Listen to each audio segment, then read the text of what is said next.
And today, sorry. Oh.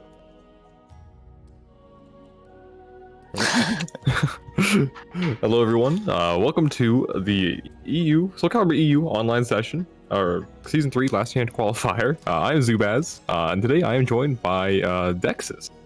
Hello, everyone.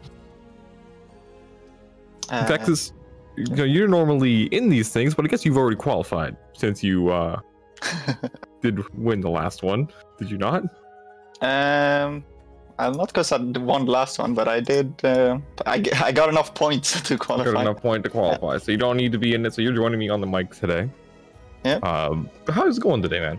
I know we already talked about it before this, but let's let the people know. It's been going good. We just woke up, so good, healthy sleep schedule for me. Now I can be here and wake up watching some Soul Calibur, which is always fun. Definitely. Take a look at the bracket that we have going on for today. Looks like for our first match we're gonna have what? We're gonna have Guilu. This is JJ. So I believe that's a Yoshi mirror. Yoshi gonna be pretty cool. Oh wow! All right. Well, I imagine we're gonna see nothing but reverse ring outs. An entirely, a lack of neutral for sure, right? Yeah, and non-stop glue and a lot of not real things. Yeah, and the reason why people say Yoshimitsu players are eat glue, right? And why it helps them. So they got to be kind of wacky with their timing, and then it's believed that the consumption of said substance just makes it so that they're able to make those decisions at a much higher rate. So let's see who's had more glue today. They need to be in an elevated state so they can do their manji rituals properly. Yeah, it's like they sit in a circle and they have the glue. It's a strange procedure, but Yoshimitsu's definitely make it happen. They pass it around the campfire. Definitely. Well, let's see. Maybe some people do not like the mirror match in Soul Calibur, so it could be a pocket switch perhaps. But okay, there we go. Oh, actually, yeah, Tira. All right. By who? I don't remember which side. JJ. Jabber JJ. I might mixing him up with someone else. Maybe it's a Tira man. Oh, this is all you, man. Oh yeah, it would be. I get people mixed up like this all the time. If I'm going with the 6B string pressure right now, that's a very powerful string because it is a mix-up on block. Yeah, it's unbelievably strong. And I've recently had a lot of discussions with Ails about 6BB and how strong it is. Oh yeah, definitely. It's in that jolly stance that she has. Yeah, so we have good. slightly varying opinion on how good it is. With A plus B, getting the plus frames, not dealing with the wall rising A brave edge. You can actually step that on reaction. Ooh, but it's okay, maybe just the early morning or early afternoon reactions still in place with the back throw. Yep. Going in, checking the toes and the mid. Gotta secure the round. Yeah, it's always like the classic mix-up in that situation. The mid-high, you gotta guess, and fortunately, 50-50. I've kind of just given up on blocking it, and I just think yeah, you just challenge it. You're going to guess wrong. You just challenge it and hope they pick the slow move. Definitely. Ooh, but the BBB lethal hit for having full meter. At round 2, RE coming in. Yeah, Yoshimitsu meter building machine. Oh, but the whiff punish, that's not gonna give the lethal hit though. Ooh, he's off. Oh, the teleport. Oh no, he didn't step it properly. Oh, but he stepped that properly. Nice. I can guess correctly on the reversal edge. Still getting a bunch of meter for Jabber JJ.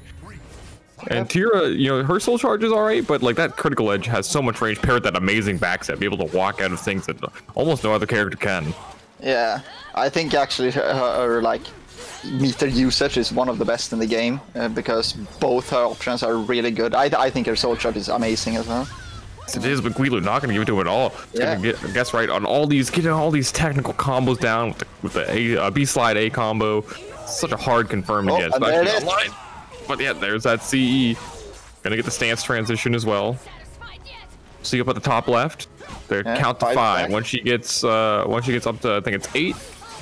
9, she gets a 9. And once she gets 9 switches, so it's only 3 more, and she will be powered up in Coda, which is essentially Soul Charge and her Gloomy Stance all the time. 3 more transitions, and that's why you see the taunt right there, trying to bait their opponent in, but also maybe trying to get a stance transition.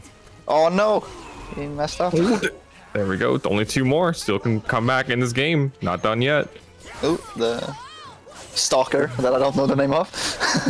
Oh, got the tank Super Dragonfly. But look at that damage. Oh, another C. Oh, here it is. This is it. Coda is out.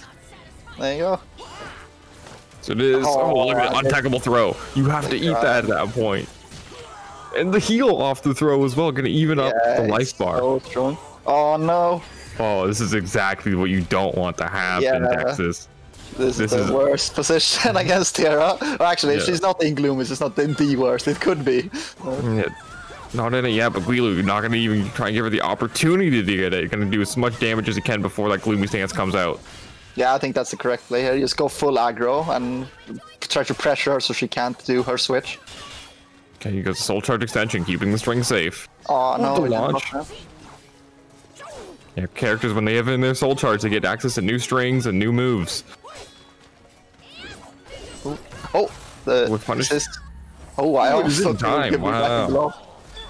For even such a small or a slow critical edge with Yoshimitsu, still able to punish that situation. Yeah. Ooh, the RE. Oh, if she gets B here, that will do a ton of damage. It goes for A. Ooh, I had the read at first, but Twitch ducked a little too quickly, and Guilu is gonna get that full crouch 3K hell sweep. The classic Yoshi move that everyone loves. Yeah, you just do a slight delay on that move. You lead to situations like that where we just saw from Guilu, where the timing is just a little off from what Jabber JJ was expecting, and got hit by the low. Yep. So another classic end around finisher that we talked about in the first round. Yeah, it's a very powerful tool that Yoshimitsu has, just because it's a knockdown low that does lead to about 40-ish damage. So you don't want to be eating that all the time, and it's quite negative if you do block it. Yeah, it's very fun. Ivy. Okay, interesting switch. Ivy usually not a character you see as a secondary. You mostly see her as the main, but Jabber JJ gonna try and put in some work, maybe a little more comfortable in this matchup. I would guess that this is kind of bad for Yoshi, but I could see it going either way. Especially if he's not used. If you're letting this happen, then what an interesting call out with the A+B. Yoshimitsu considered to have one of the worst A+Bs in the game because this is a high. Yeah, you're not playing Tierra anymore. Your RE isn't amazing any longer. No, not RE. Oh no, this is not looking like the pick for Jabber JJ. Well, maybe you can bring it back. Some more Christmas tree, some more grabs. Not some more of that though. Yeah, not doing like that. This looks like just a character unfamiliarity. Yeah. Ooh, but the Ivy out of the air just as I say that. And here he comes. Can she poke him from this? Oh, and RE reverse. Whipping the GI, we lose more damage, and these reversal edges just really haven't worked out right now. Yeah. Guido is actually really good at playing around reverse edge, I found from playing him. As the king in the reversal edge, you figured it out. Yeah, it's actually really hard to use it properly against him. That's getting the whiff punish. Getting poked down with a Soul Charge extension. Is this gonna... Oh. Went for the teleport, but unfortunately not going to be in time to get that. Just barely, it's late. Oh, that didn't do that much damage. No, if it doesn't do the full animation, or doesn't get all the hits, it does not do nearly as much damage. Yeah. Oh, hello. Get over here, grab him by the feet. Oh, not long range. Jabber J, okay. Managing to just whittle Guilu down little by little in that round and bring it back. It all started when he went into meditation. Coming back a bit stronger now than the start. Oh no! Okay, this one's gonna do quite a bit more damage. Getting all the hits in. Surprised that he's going for so many CEs. Like usually Ivy's Soul Charge far out values are. Yeah, definitely. It's not even getting the GI functionality, but the whiff, punish, lethal hit on reversal edge. Gonna even up this. some normal grabs. Are these misinputs or are they? Ah, no. These, I think Jabberjay really needs to stop doing these reversal ledges to continuing on in the tournament, because it is not working out. Their opponent, once the opponent kind of has the read on that timing, if you keep doing it, you're going to see exactly what just happened with Guilu. He's just going to bait it out and get a full lethal hit punish. Yeah. Well, Guilu is ready for the third game. Getting ready for the third game. It's not grand finals yet, Guilu. Okay, so that was a good first game. So I believe for the next one, we're going to have Eternal Dragon versus Taukaka Miao. I believe that's how you pronounce her name. But, yeah. All right. So, yeah, I feel like definitely some things in Soul Calibur is one of the things you have to kind of learn as a new player is timing of the game and how to like delay and like mix up your timing, as we saw there from Jabberjay. The reversal edges with the Tira, and it worked pretty well, right? Most of them connected and are either getting hits into them, so Guilu couldn't really do too much to counter them. But with the Ivy, I feel like the timings were in the same places, but there was a different character, right? Yeah. So it came to this point, whenever he felt pressured, it was reversal edge that was there, and then Guilu was just like, all right, well, I'm just gonna wait for you to do it, sidestep, hit you with this lethal hit, and then now I'm gonna have all the meter in the world. Yeah, exactly. And like that's a big character difference, because Tira's RA is very, very strong. It doesn't have any like window where you can punish it before it goes back into block. Very little recovery during. Yeah, very little recovery. So it's very commonly used by Tiras. But I don't really see RE as much for Ivies, and I think that might be why. Although she does have the cancel. She does have the cancel, which we didn't see, unfortunately. And Ivy is a character that does want meter, right? But she has a lot of other ways to build meter as well. And we didn't really even see the soul charge from Ivy, who is considered to have one of the more powerful soul charges in the game. She has access to some new tools that become incredibly hard to deal with, like plus on block, like mids that track. It's crazy. Her soul charge is so good that just like, you have to deal with whatever she does, and if you guess wrong, you get blown up. Her approach tool is so strong, and it's so hard to stop. She goes from like a zoner to like this crazy rush down pressure character. Yeah. All right, it's crazy, like the switch up that she gets. Yeah, it's very, very strong. But coming up, who will our next match on stream be? Looks like we're going into Eternal Dragon versus Taukaka. We're just waiting for them to join in.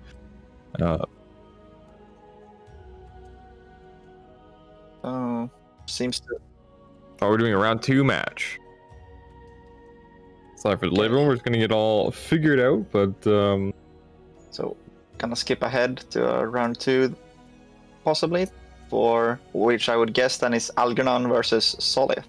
And Algernon, who is one of the better, or I'll say better, one of the better Hilda players in the EU right now. And that's a character that has very little, very few people maining her. Well, there's a lot of people that play Hilda, just like so a lot of them haven't reached the level where they're able to compete at the highest level of play, right? And she's a more unique character. Obviously, she's a charge-based character where you have to hold down her buttons, and you get after like about a second, you can do a few different inputs with it. So you can do like just like hold it down and then release it, and she doesn't move. You can hold it down, release, and press forward. She does another move. You can do it with back, and she does it even a different move as well. So they're all different uses, and I think one of the struggles with the character is at like the kind of like mid-range, she doesn't really have many tools. Like she has a hard time contesting like your sidestep because most of her horizontals are lower range because of her sword only being quite a small one, and then at the longer range she has her spear, but much more linear control. So it can be hard for her to kind of shut down a lot of movement from these characters that want to operate in that mid-range. Yeah, and I've also kind of found that she's quite hard to punish, at least with like I-16 plus moves. If you have like a good I-14 punish, I think you could like blow her up for a lot of stuff. But other than that, like a lot of her moves are like, they aren't safe because they're above the I-10 or like -10 mark, but they're like you don't get that much. They're like in her favor, even if you block them. Right? Yeah, there's a lot of great strings as well that you kind of have to know. And depending on the matchup and character knowledge, she does have some crazy well-rising punishment with her well-rising charge B, which if you don't know how to get out of it, it's over 80 damage that you're going to be eating off this thing. Yeah, she has like a ton of damage in several of her moves. Yeah, I think against Astros and Zas, it's actually a guaranteed combo where it does about 100 damage. It's crazy. Happy I'm not playing one of those characters then. Right? So unfortunately, I'm playing a character that can tech out of it. I only eat about 80 damage, so I guess that's better. Well, I run the math, and 80 is lower than 100, so yeah. We got mathematician expert Dexus on commentary with me. That's why I have a 3 in my name. Right. The 3 is for math. Yeah. My maths degree. Amazing. I have a master's in algebra. I don't, but we can say I do. Just for today. We'll pretend. Just for this. Oh, so it seems that Takaka and Eternal Dragon played their game. Oh.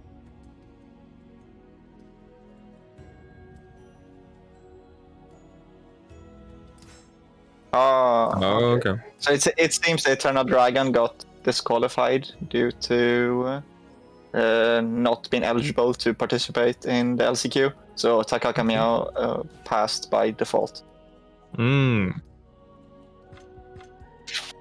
Okay, Silent Joel is a I forget who he plays, but I know he plays on Hitbox. Fellow Siegfried.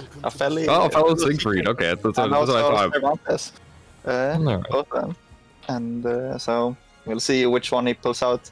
I know Taukaka really dislikes playing Siegfried. She has, she stated at least that she has a lot of trouble playing as him. So I wonder why. Again, playing against a Siegfried like Dexus, I mean, I can only imagine how much I would hate fighting the character as well. Looks like we're gonna have Siegfried versus Hilda. I think this is a matchup where both characters do have really annoying things against each other. Like with Hilda not really having much, like at the -16 or more threshold. For Siegfried, but Siegfried can play at like a mid-range spacing, which is actually really frustrating for Hilda, and he can actually bait out a lot of whiffs from her.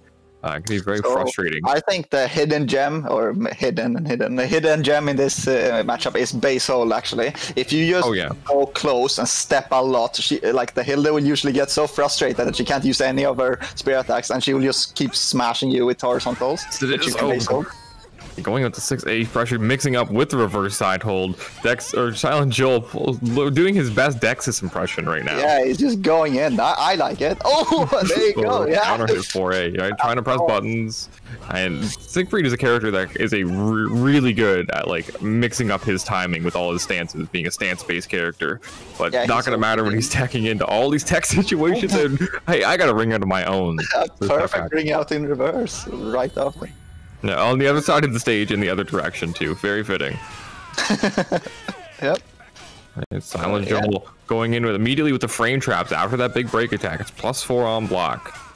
Yeah, a very good move. Arguably the best move he got in season 2. Gets the counter hit. Oh, goes for the ring out, but not quite spacing correctly. That low throw. Go into Oki pressure. 80 damage. It is, but there's those horizontals we were talking about at the range where it's gonna hurt, but you know what else is gonna hurt? This lethal hit. Yeah, the reverse side hold, infamous lethal hit. Oh no! Oh, soul charge strings. I thought you would lose with the bubble immediately. I would have insta popped it there. He has gone for it. Of course, he would have insta popped it. And 6A plus B's gonna be trying to hit him sidestepping as well. Yeah. Pulls out the sword regalia. Oh, he got him. The jack flap. You had to, the jack flap. The 4B is a hard move to land, but the best position is post level 3 GI. Yeah. And when you don't read GI, well, unfortunately, you get wrung out. Oh, great wave punish for Takaka. Yeah, a little preempt with the 2-2 B plus K, but hey, you know, we'll take those. Has the string pressure pushing Silent Joel right up against the wall. Hell sweet. Oh, back throw. Yeah, back throw gonna reverse the situation. Now the wall pressure, Siegfried is extremely scary near the wall, having incredible burst damage there. Ooh, and he didn't see punish. Yeah, that's a big mistake. You get 2 bars of meter. That's when you gotta spend it, especially in this last round. Such a wide, like such a huge on whiff move.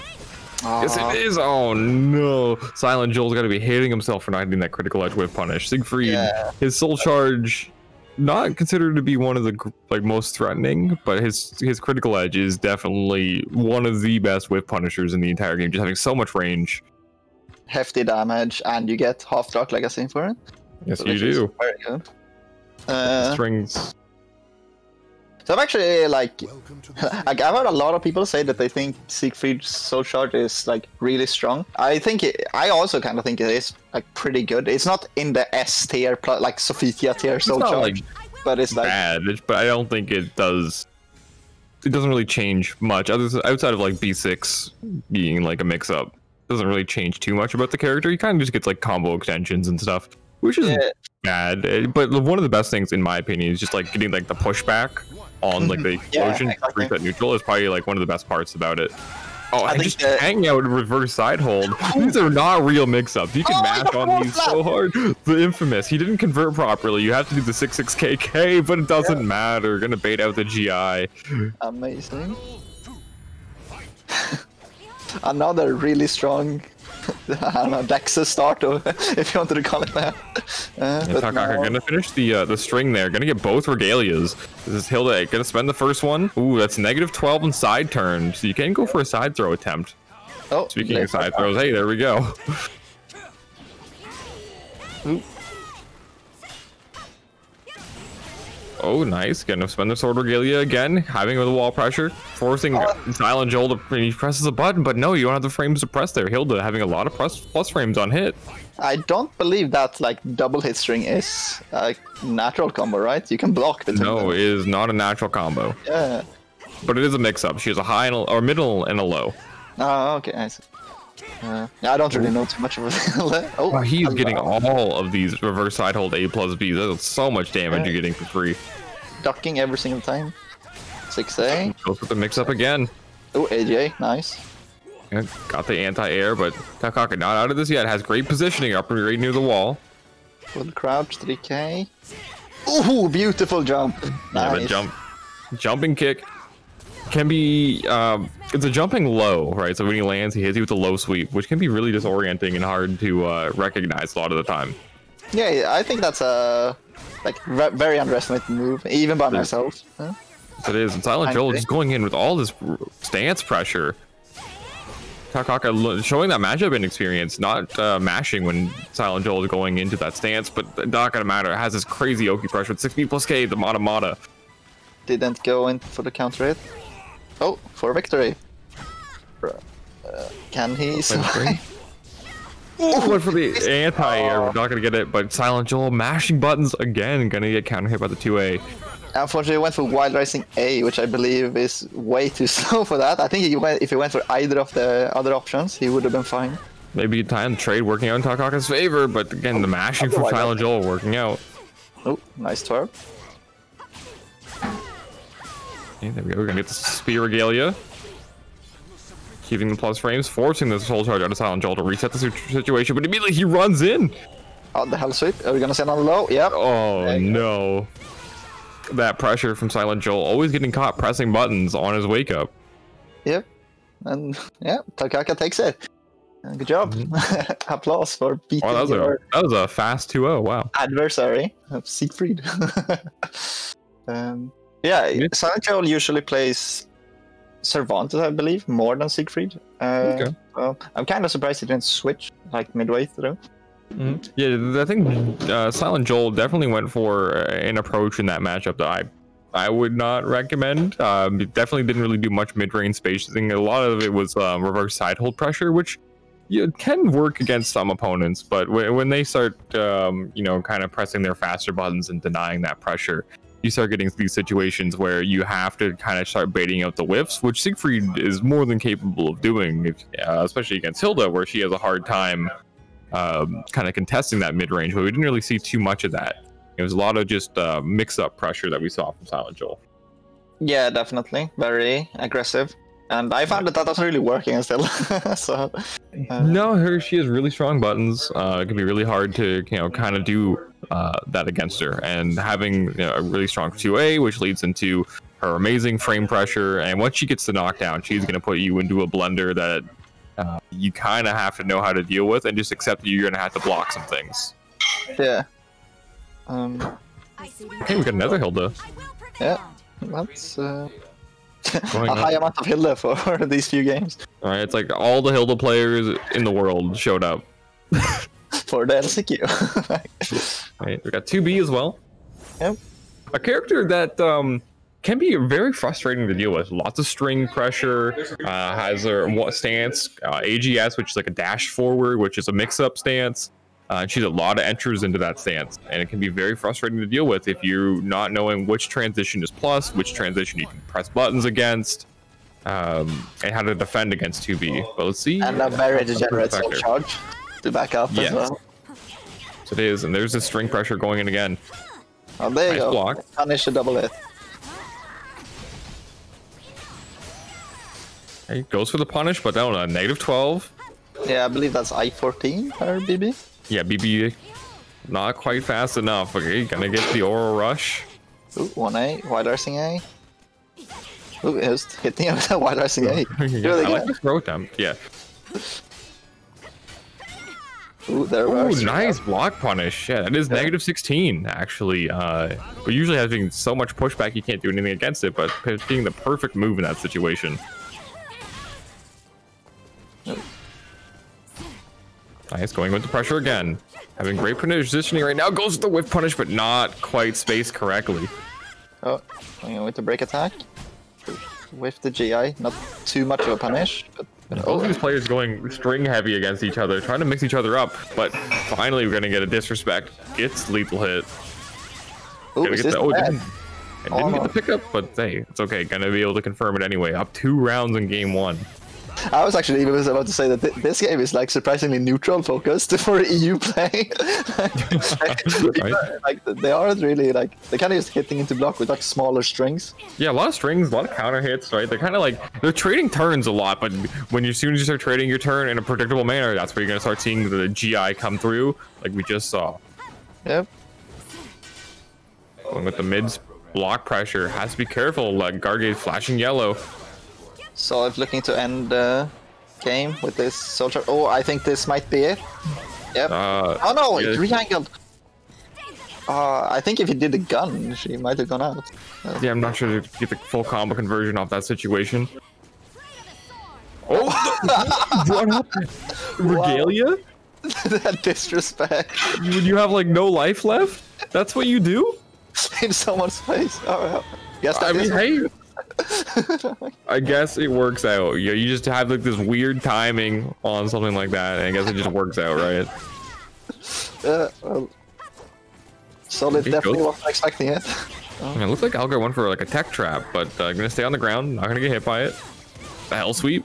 Spends the spear regalia. When Hilda, whenever she hits a charge move just like that, she gets a access to an enhanced move. She gets one use out of that enhanced move, and then once she spends it, she has to earn it all again.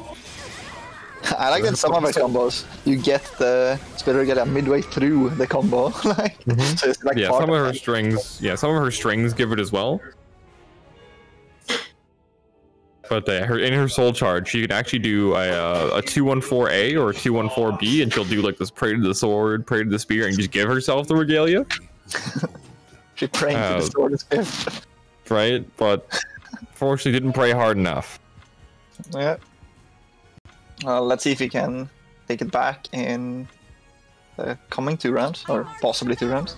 I didn't say anything yet. So I think Algernon is like pretty good with Hilda, but from what I've seen and what I felt playing him is that he usually struggles with the opponent's character more than anything else. Like he's focusing on like his game plan a bit too much and not what the opponent does. Like, yeah, which should be a problem for a lot of players, is they kind of just try and run what their game plan is and not counting what their opponent does and not countering what their opponent character does, as we're seeing right now. from the angler dodge. Wow, you don't see that too much. Didn't get the parry on it, but the evasiveness is just with like the backswing kind of on it. Gonna get the pick up here as well. Trap. And oh, that's a lot of damage. I think that wasn't a combo, but it looked like they tried to wake up and do a movement option, but didn't have the frames to do it. Yep. Yep. Back to neutral. And we're out of neutral. Going with the 3K pressure. Going for the angler parry again, but not getting anything out of it. Didn't get punished too hard, so that's okay. Nice block punish there. And speaking of block punishes, that like fist that she throws is crazy negative. You pretty much get any punish you want as long as you have the range to do it. Yeah, which is usually the issue, that you're so far away. Ooh, nice. Gonna get the big wall combo here. Oh, is this dead? No. Oh no, drops the combo. Ooh, Oh no, you really hate to see this. And just like that, you drop one combo and 2B soul charge, able to get the conversion. Yep. Jumping over the mid. That's always fun when that happens. Yeah, that aerial stance he has is like a super tech jump, so it jumps over things that normally most characters wouldn't be able to. Yep. It's very annoying to deal with. Yeah, gets the pickup. Yep. Stays on the ground. Good. Ooh, goes for the spear pressure, but Can this ring out? Oh, ooh, I maybe think it can. Yes. it will. Wow, nice conversion. That's really good. Well played from Solid. Yeah, built up enough AP points. And the way that works is a lot of her kicks and everything will build towards, like, you'll see like this flash, and once she has enough of them, she gets access to that lethal hit right there, and you can do things like that. So another 2-0. It is just like 2-0, 2-0, 2-0 like crazy.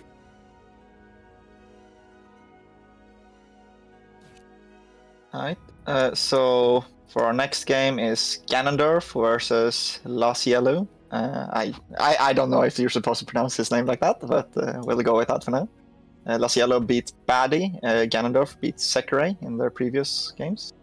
And then at the top of the bracket, we have Gilu, who beat Seth, and Bryson, who beat Francis York Morgan. Okay. Welcome to the stage of history. Francis York Morgan from the Deadly Premonition franchise, playing Soul Calibur in his free time after solving cases and working for the FBI. Yep. And before we get into the game, we're just gonna list off the very last. So Head Cheese, or Head Cheese, which is called now, is beat Sakan of Rivia, and Takaka Meow beat Sanity. Oh, we watched that. So they're the final round. We just saw that one. I'd hope we know what happened. So Ganondorf going in with the Aswell versus Valdo. Interesting. I know, talking with a lot of Valdo players in the NA side, they do not like fighting Aswell at all. But I can't say anyone really does. Yeah. Okay, going with the low. So that low grab that Valdo has, with the low like hit that he pulls you towards, it actually is -4 on hit. So you can press buttons, but Aswell, if he's not in sword, he's gonna have a hard time doing that. But you know, he's not gonna have a hard time hitting that A+B lethal hit. Too predictable with the GI. Very strong start from Ganondorf. One of them very impressive. Wow, okay, the ducking under Valdo's jump attack. Gonna go in with the pressure. He's in axe mode, pure 50-50 right now. Ooh, good duck. Gets the evasion. He got counter hit out of something that looked like spear. He could be weaponless right now. Ooh. It's gonna be a really bad spot. Yeah, maybe he'll do that new move. Oh, now he's back in spear. Yeah, into axe mode. Oh. Back into sword, but wow, great lethal hit. Lazilu. The disrespect. Stabbing his corpse. Oh, online lows. That's the real low, I promise. He blocked the Texas killer, the 1A. The infamous. Oh, throwing his shield at him. Yeah. Gonna get the knockdown, but he techs out of it. Looks like he was a little late on the combo. Yep. As well, having one of the worst side techs in the game, so you usually can't get out a lot of things. It must have been delay there. I like the soul charge. Can keep the turn this negative situation to a neutral situation. Ganon hitting right back with it though. Ooh, that's beautiful. No. Like GI. Well, I'm saying beautiful because I'm casting. If I was the Waldo, I would be very upset. I hate the GI. Yeah, GIs like all mids. It can be And low, very frustrating. And low, yeah. Does lose to high horizontals. Yeah. But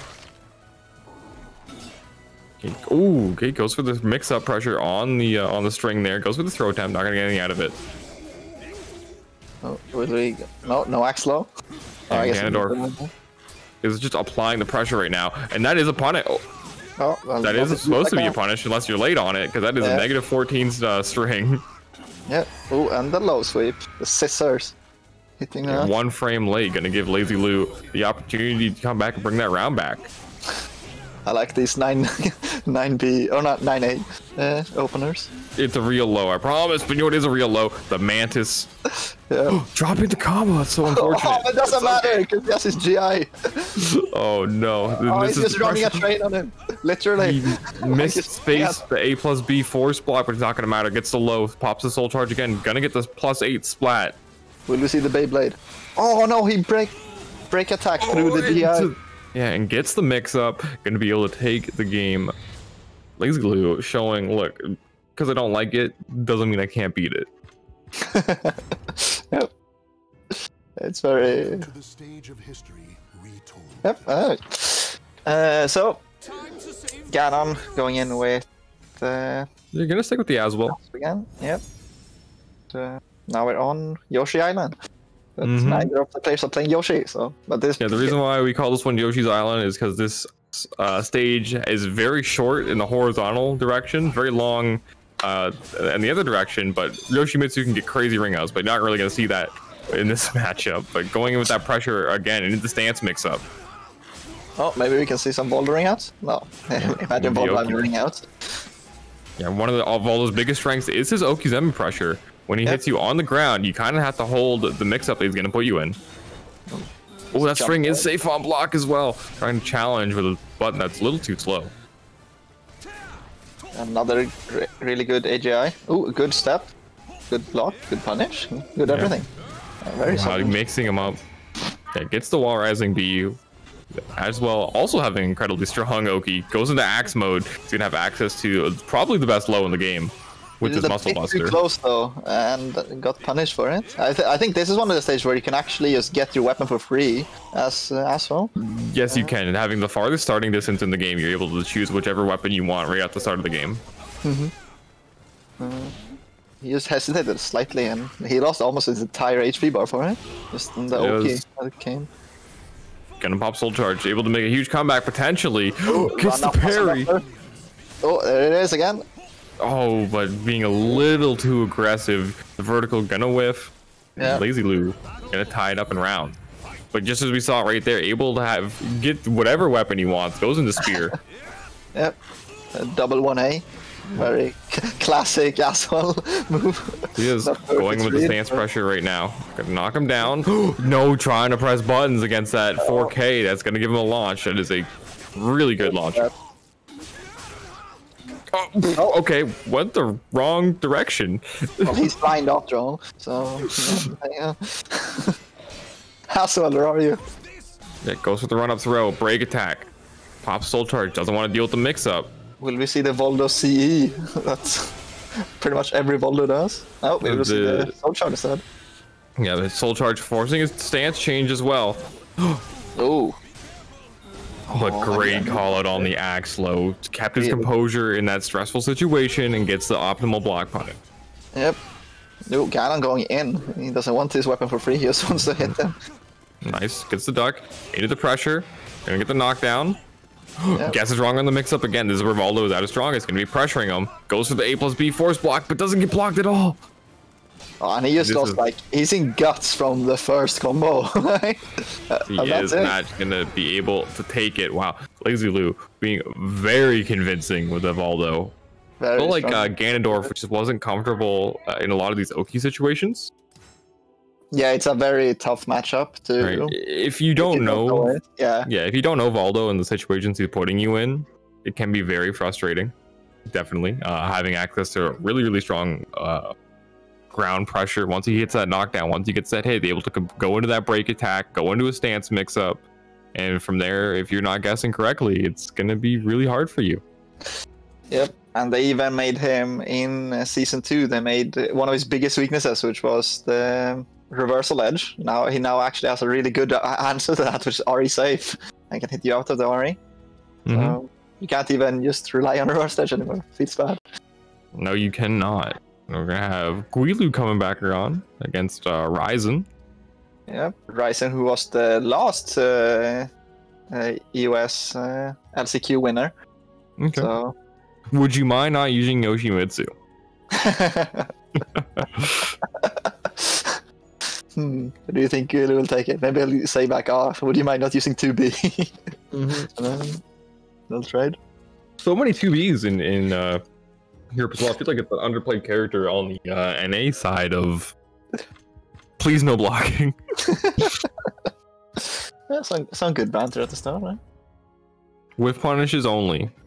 No cheapies, no ring outs. No backstepping. No backstepping. Just range 0 buttons. Yeah. Ooh, Okay. I like the Raziel. Has been playing a lot of Aswell lately. I thought it was kind of just for a laugh, though. But I guess he's. I mean, seriously. Aswell's such a powerful character that you might as well have a pocket as well at this point, right? We've all settled in that the character is really good. Even with the nerfs. Oh yeah, definitely. Still one of the strongest characters in the game. But Yoshimitsu going in with this pressure at the guys correctly, but unfortunately Ryzen is not.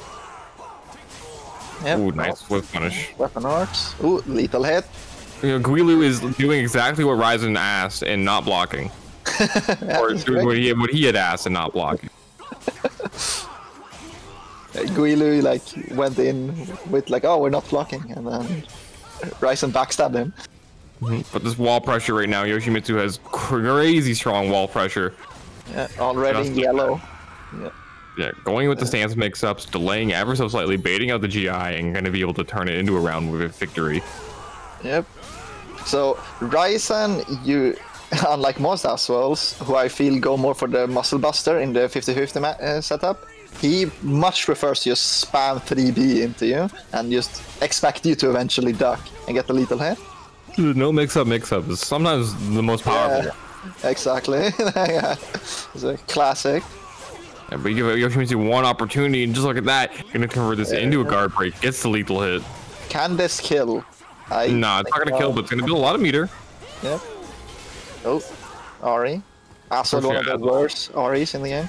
Yes, it is. And that's gonna be a big block punishment delayed on it, but it's okay. So getting the last part of the string Got and the block, single but B. not punish. Trying to either backstep or press a button. Nice whip punish on the string. Very good. Great recognition. It hits him out of the auto GI. Yeah, he mistimed it. He was too early. It actually has a big window between like the GI and hit, where you can't GI stuff. Oh, power of truth. Oh, here it is again, but it's very negative on whiff as well. So yeah, interesting choice to go from knockdown into GI into AGI that doesn't hit on the ground. Yep, a bit ambitious. I like how everyone, no matter who it is, when they see someone switch to Aswell, it could be your best friend in the whole world, but they switch to Aswell and immediately you're like, man, I hope you lose. Yeah, it feels relatable. Oh, there it is. Go back to his 2B. Switching back to the main. I do know that Ryzen has said recently, and I think he's even named in one of the discords, that like 2B is trash and so are you, because he does not like 2B right now. He thinks she's. I don't know if she thinks she's trash or if she's just like on the weaker end. Yeah. I mean, definitely we saw earlier that 2B is able to put the work in, right? Yeah. So it can depend on how much the opponent knows the character in terms of defense. Okay, gonna get the block, string pressure, but Ari very good against her aggression shift or aggression stance. It can be a good option, but the 2B does have options to call that out. Yep. Yeah, but again, going with the string pressure, 2B is so good at it. This is gonna be a really great mix-up. Goes with the throw. It's gonna be a lot of damage. Yep. And you know what this leads back into? Another mix-up. Yep. Oh, it doesn't get right on the string. This is where 2B is one of her biggest strengths, is her string mix-up pressure. And a lot of time, her strings go into her stance pressure with that AGS. Yep, so she's able to continue. Can get the knockdown, steals the meter. Yoshimitsu, a unique mechanic where he can steal his opponent's meter. Yep. Oh, good jump, but a bit too Went slow. for like the world's slowest jumping attack. And that's even, I believe, like -24 or something, like insane like that if you block it. Yeah, it's crazy negative. This is negative on block. Oh, I like the aerial transition. Yeah. Mixing up stance pressure, because most of the time 2Bs go for the forward one, which is a negative transition, but the aerial gonna throw off their opponent. Yep. So this stage, I actually think, like I've heard Domito say that he thinks this stage is really good for Yoshimitsu because similar to Sport, he can ring out from very far away. And it does have walls as well, so Yoshimitsu can get those wall conversions. Yeah, exactly. And he can also ring out like over half walls very easily. Can but it doesn't block the last part of it. It's gonna turn into a plus transition. Gets the mix up, and this is looking exactly where Ryzen wants it. But just I say that, pressing buttons. I was about to say he's right within CE range now, but interesting choice on the critical edge there. I feel like that's how you lose rounds. But there we go. Gonna catch him out with the string mix up, or the stance mix ups. Yeah, like gauntlet. Oh, nice duck. A little too predictable on the AAA. You know, on hit you have to eat the last hit into the stance, but on block you can duck it. Yep. Gule playing very like tech crouch focus right now. He's like ducking every. Yeah, even there, he's blocked below. He's just sitting in low guard by default. The soul charge pressure. Oh, goes with the forward throw, mixing it out because the back throw can ring out there if he goes with the command grab, but this is going to be a ring out. Yep. Builds the AP with that ring out as well, so gonna be close, getting closer to that lethal hit. Yeah. Well, completely fresh guard bar for the last round, and he does have bar advantage as well. Ooh, will this punish in time? Yes, it will. That move is negative enough, and that critical edge does teleport right on top of the opponent. Although I'm not even sure that's like, I think Ryzen might be fine with that because he can't soul charge, or I guess now he can again because he got the bar. Oh, but doesn't. Oh no! Oh, he's soul charge ran out. Yeah, just ran out. That's so unfortunate. Oh no, I'd be kicking myself if I was Ryzen on that. Yeah, but again, Guilu pressing buttons. And this is it. Yep. That's a ring out. Oh no, that's why we call it Yoshi's Island 2. Because Yoshimitsu, he gets a stray hit like that, and he is able to convert that into a ring out, and you're going for a ride out of the ring. Yeah, that was. I really felt for Ryzen when that soul charge ran out now. That was that's such an unfortunate situation, but you gotta be taking a look at your meter and your soul charge as well, right? You gotta keep it aware of how much you have left, and if you need to adapt your combo. Yep. So, are we doing round 4?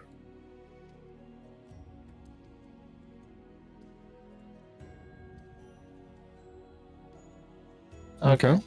So we're gonna jump over into losers with Mosaurus and Setmate, or Set. Okay. I don't know. Guilu just wants to fight everyone today. Get out of here. You're done. We've already seen too much of you today. He's a madman. He's going a killing spree. Okay. Now, who do these two players? Who do they play, Dexus? So Mosaurus is a Polish player who plays Mina, as you can tell by his PL, and Setmate is a Tira main. Although I believe he also has an Amy. He's somewhat confident with. The EU scene definitely having a lot of characters that are explored a lot more than like the NA scene with characters like Tira, a lot of Tiras, but we're not even going to see that. We've got Amy versus Mina. Fortunately, Amy is a character I do know quite a bit about, having the best Amy player in the world in NA. Yeah, and Triple J, right? Triple J. See if Set is able to apply some of the things that Triple J does, and in terms of going for Roses. Roses obviously going to be powering up Amy. When she gets 4 of one color, gets a huge buff to her moveset, but going for white, okay. Going against the traditional meta of the character. Yeah. But the Mina gets the throw, and this character is an absolute demon online. Yeah. A lot of these slower moves become pretty much unreactable. Lows that aren't normally like or easily reactable become harder to react to online. Yep. Or so I heard at least, and I'm gonna take everyone's word for it. And Set going for a move that's not really that plus on block, I believe it's negative, and doesn't go for like her fast I-10, gonna get hit. And this is exactly what Mina player wants. Has this wall pressure, gonna be making you guess, and is okay taking these trades because she's winning out on damage. Set has access to an I-10 with their 6BB. That can just be like a hey, stop pressing buttons. Has the 3A, the tech crouch under these moves, but we're not really seeing it. Mozara's doing really. Oh, that GI. This is the really good job. Denying the roses. Yeah, one rose, 2 losses in. That's not where you want to be. No rose perception. Last round, flashing red guard gauge. I like the soul charge. Yeah, but Mina, one of the strongest soul charge in the game, at least online. Very hard to deal with. Everything's a break attack. Everything reaches the entire stage. Not gonna get too much out of it. Gonna pop soul charge from Set. Put the sidestep into the throw. Ooh, okay. And the rose. Okay. One rose away. Yeah. He's gone pretty bad though. Yeah, it's still not out of it yet, but it's going to be a really hard comeback, especially with me to putting in all this guard pressure with these force blocks. Gets the whip punish with the 1B, full screen low. Yep. And how much does he regret that the white rose at the start? Now, Amy. Now he got the red. Yeah, with the red rose perception, has access to 4AA, which is probably the best low in the game. Has so much range, leads to a decent amount of damage. Okay, nice. Gets the wall combo. Very quick.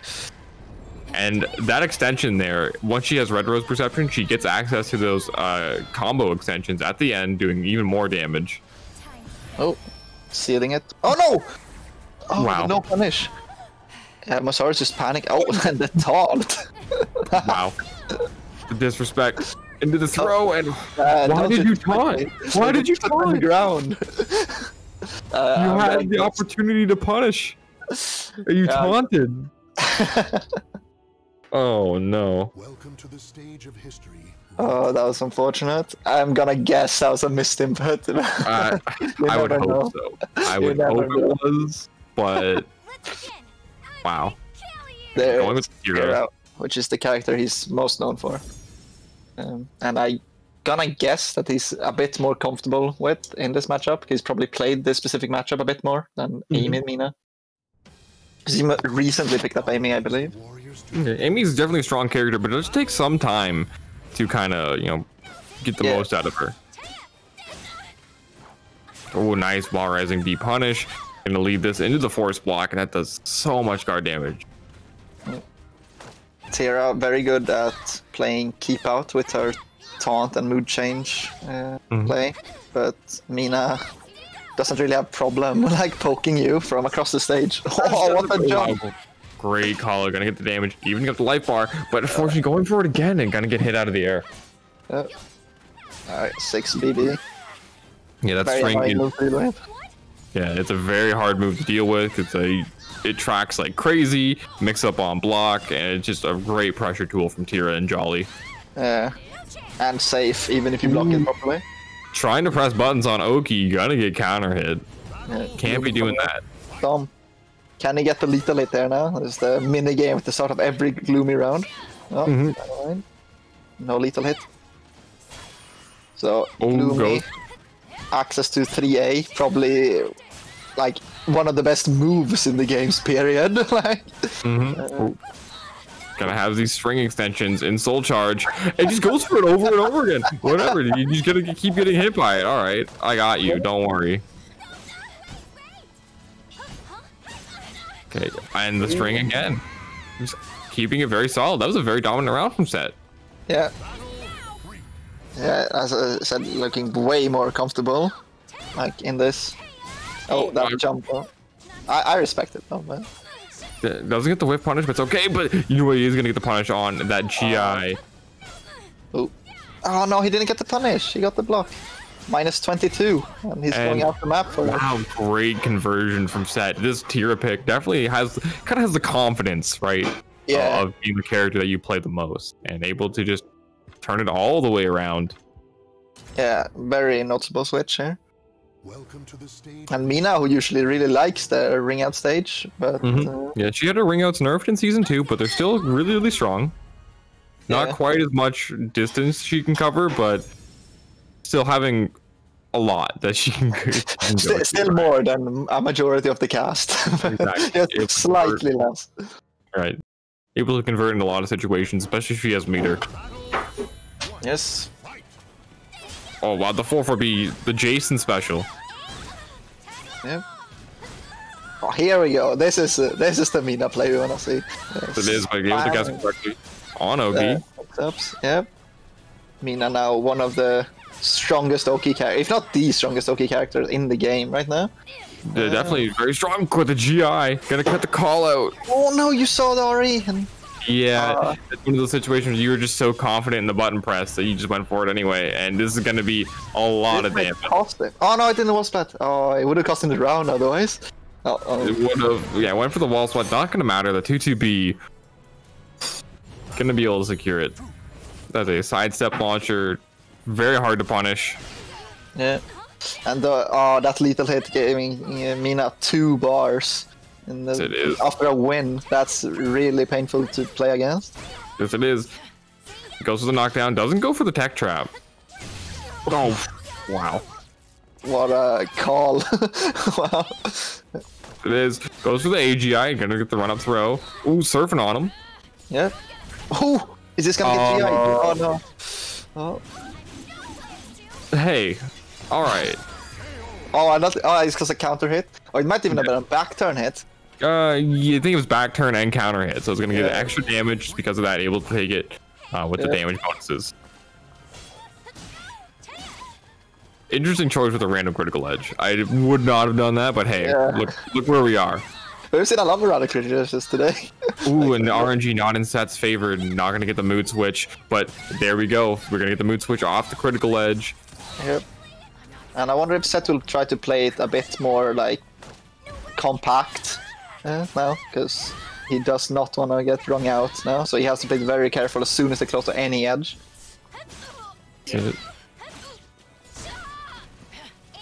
A sweep. Okay, popping soul charge. Nice, gets the 2-way, disrespecting. Oh no.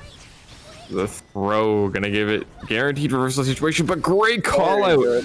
And that's gonna be another stance transition. Yeah, 2 more and he has Coda on deck.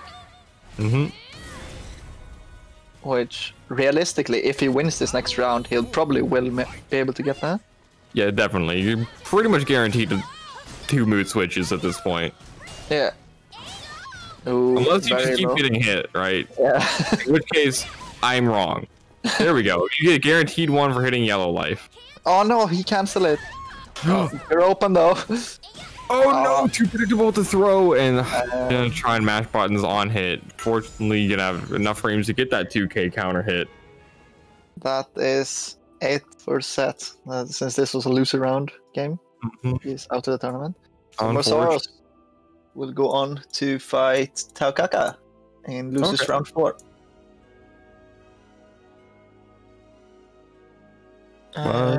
Yeah, sure. Give me one. I'll go grab a drink. So guys, we're gonna take a quick break for top 8. We'll be back in about 5 minutes. We're just gonna go get a quick drink, use the bathroom while you can, and we're gonna get back to some crazy hype top 8 action. Back in just a few minutes. Yep, see you now.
Welcome back, everyone. We're gonna get right into the top 8. Before we do that, Dexus, I hope you enjoyed your quick break that we had. We also have chat Matt Chirino. You can use !donate in the chat. That'll go directly to the final pop of the entire tournament series. We're really close to $400 for that total, and we just need about $16. So we can hit that. If we could hit $400 for the total, that would be absolutely fantastic. We could do that. Use !donate. And if you're feeling very generous, we would really appreciate your support. It's going to keep us wanting to do these events and keep our players invested as well. And we do have a donation from Florida Caliber podcast of $5.5. And their message is twitch.tv/FL Caliber Pod. So go check out their podcast and thank them for donating. Definitely. Thank you guys for your support. It is incredibly appreciated. And I know it keeps the players keep wanting to play, and it makes these events for the tournament organizers a lot easier and a lot more enjoyable for them, just to know that they have the support behind them. So please, guys, if you're able to support the event, and it'll make I know it'll make everything feel a lot better behind this as well. Thank you guys for your support, and we're about to start into this top 8. Who do we have coming up first? So we have Guilu versus Laziel, and we have Solith versus Headcheese, who is someone we haven't seen yet in this tournament, but he has been making waves behind the scenes. So we're going to probably see the Valdo versus the Yoshimitsu.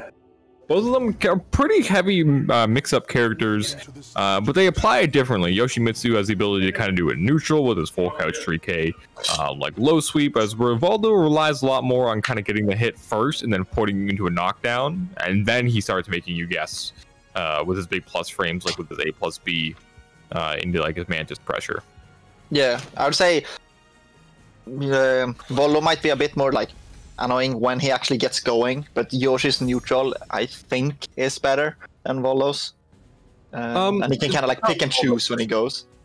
Yeah, I think it depends on how the Valdo plays, because obviously he has the forward turn and the back turn stances, and how the Valdo players are able to manage those can really just depend on how they're either more neutral based or they're more stance mix-up based, like we're seeing right now.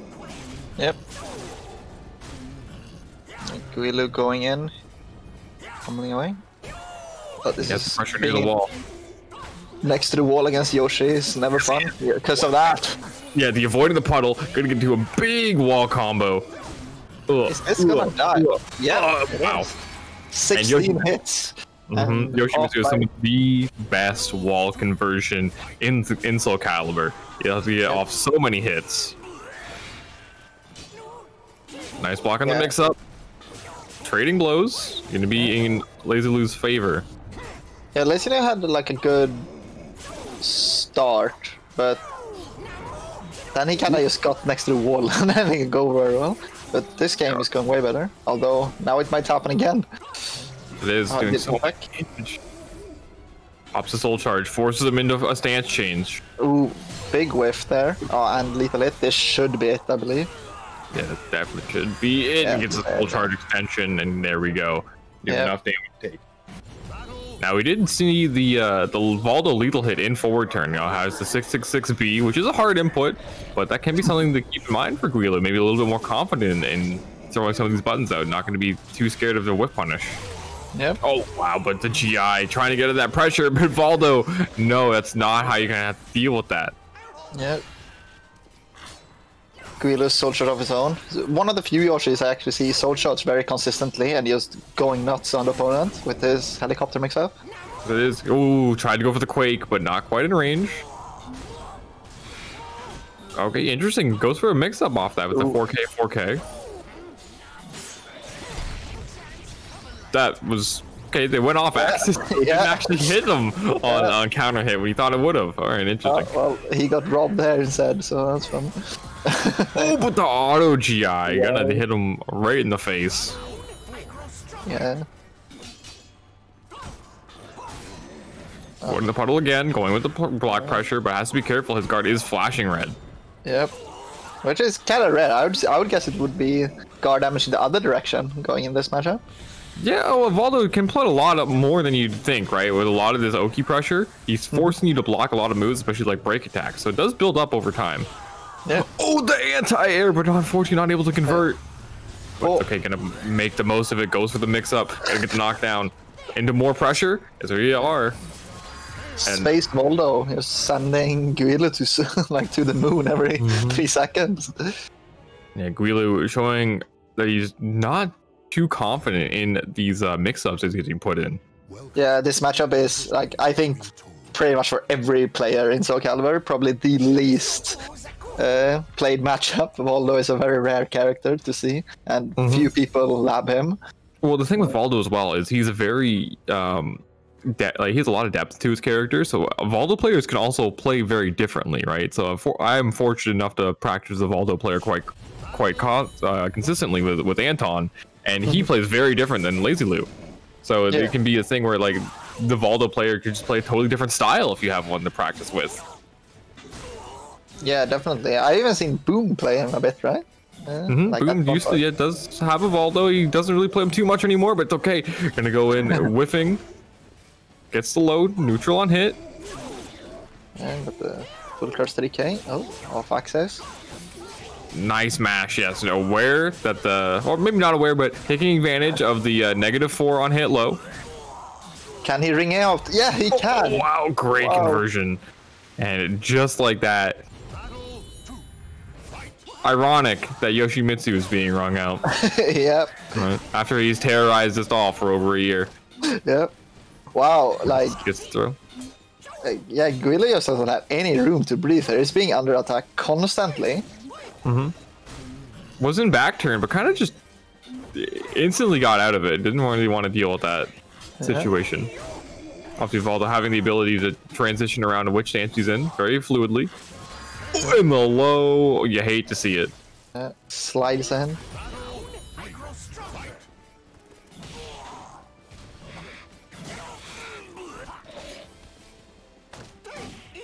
Good grab.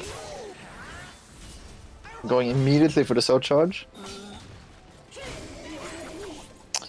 Does not work on grounded. Okay. Gonna go with the break attack though, but the going with the AAA, gonna be able to hit him out of it, but the pressure, guessing correctly, there we go, it's gonna be big damage. Didn't feel confident in going for the shark attack. Yeah.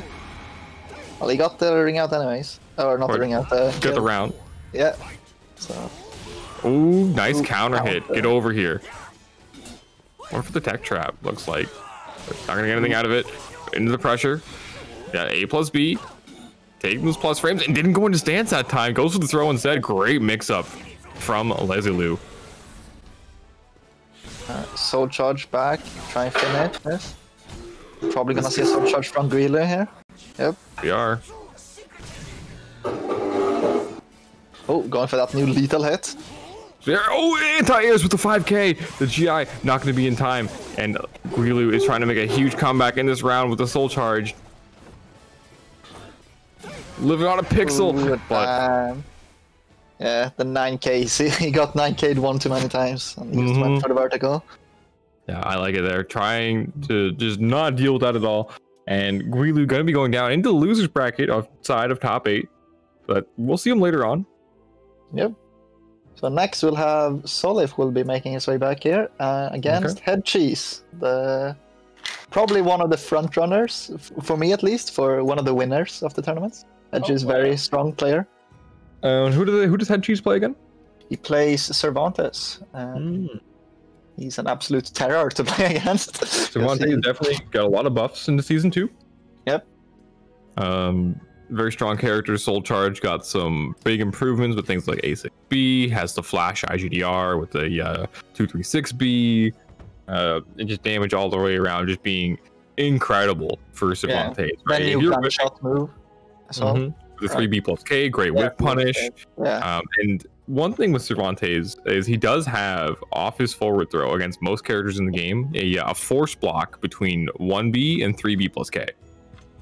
So it can take what's normally about a 55 or 50-ish damage throw and turns it all the way into like a 70 damage throw.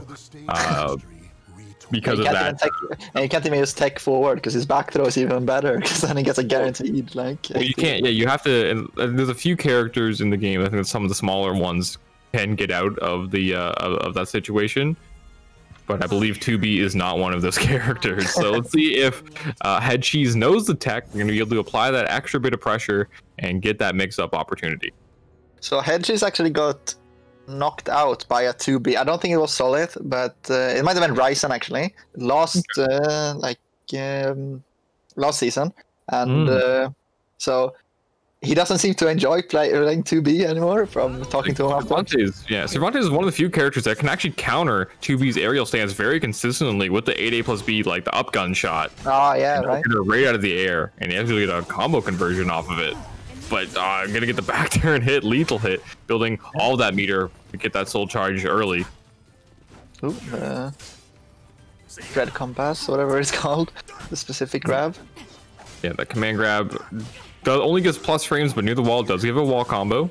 Yep, very dangerous to be near the wall against Cervantes. All right, there's the back throw. We're going to see the IGDR. No, goes with the easy 2A plus B. Probably and staying on the ground, change putting in position. all the pressure. Yeah, oh, and that's a good whiff punish, or block punish. Spacing out using A6. Oh, wow, nice. Taking advantage of 2B's bad sidestep, not able to step the 2A plus B there. Yeah, surprised that still hit after the nerf.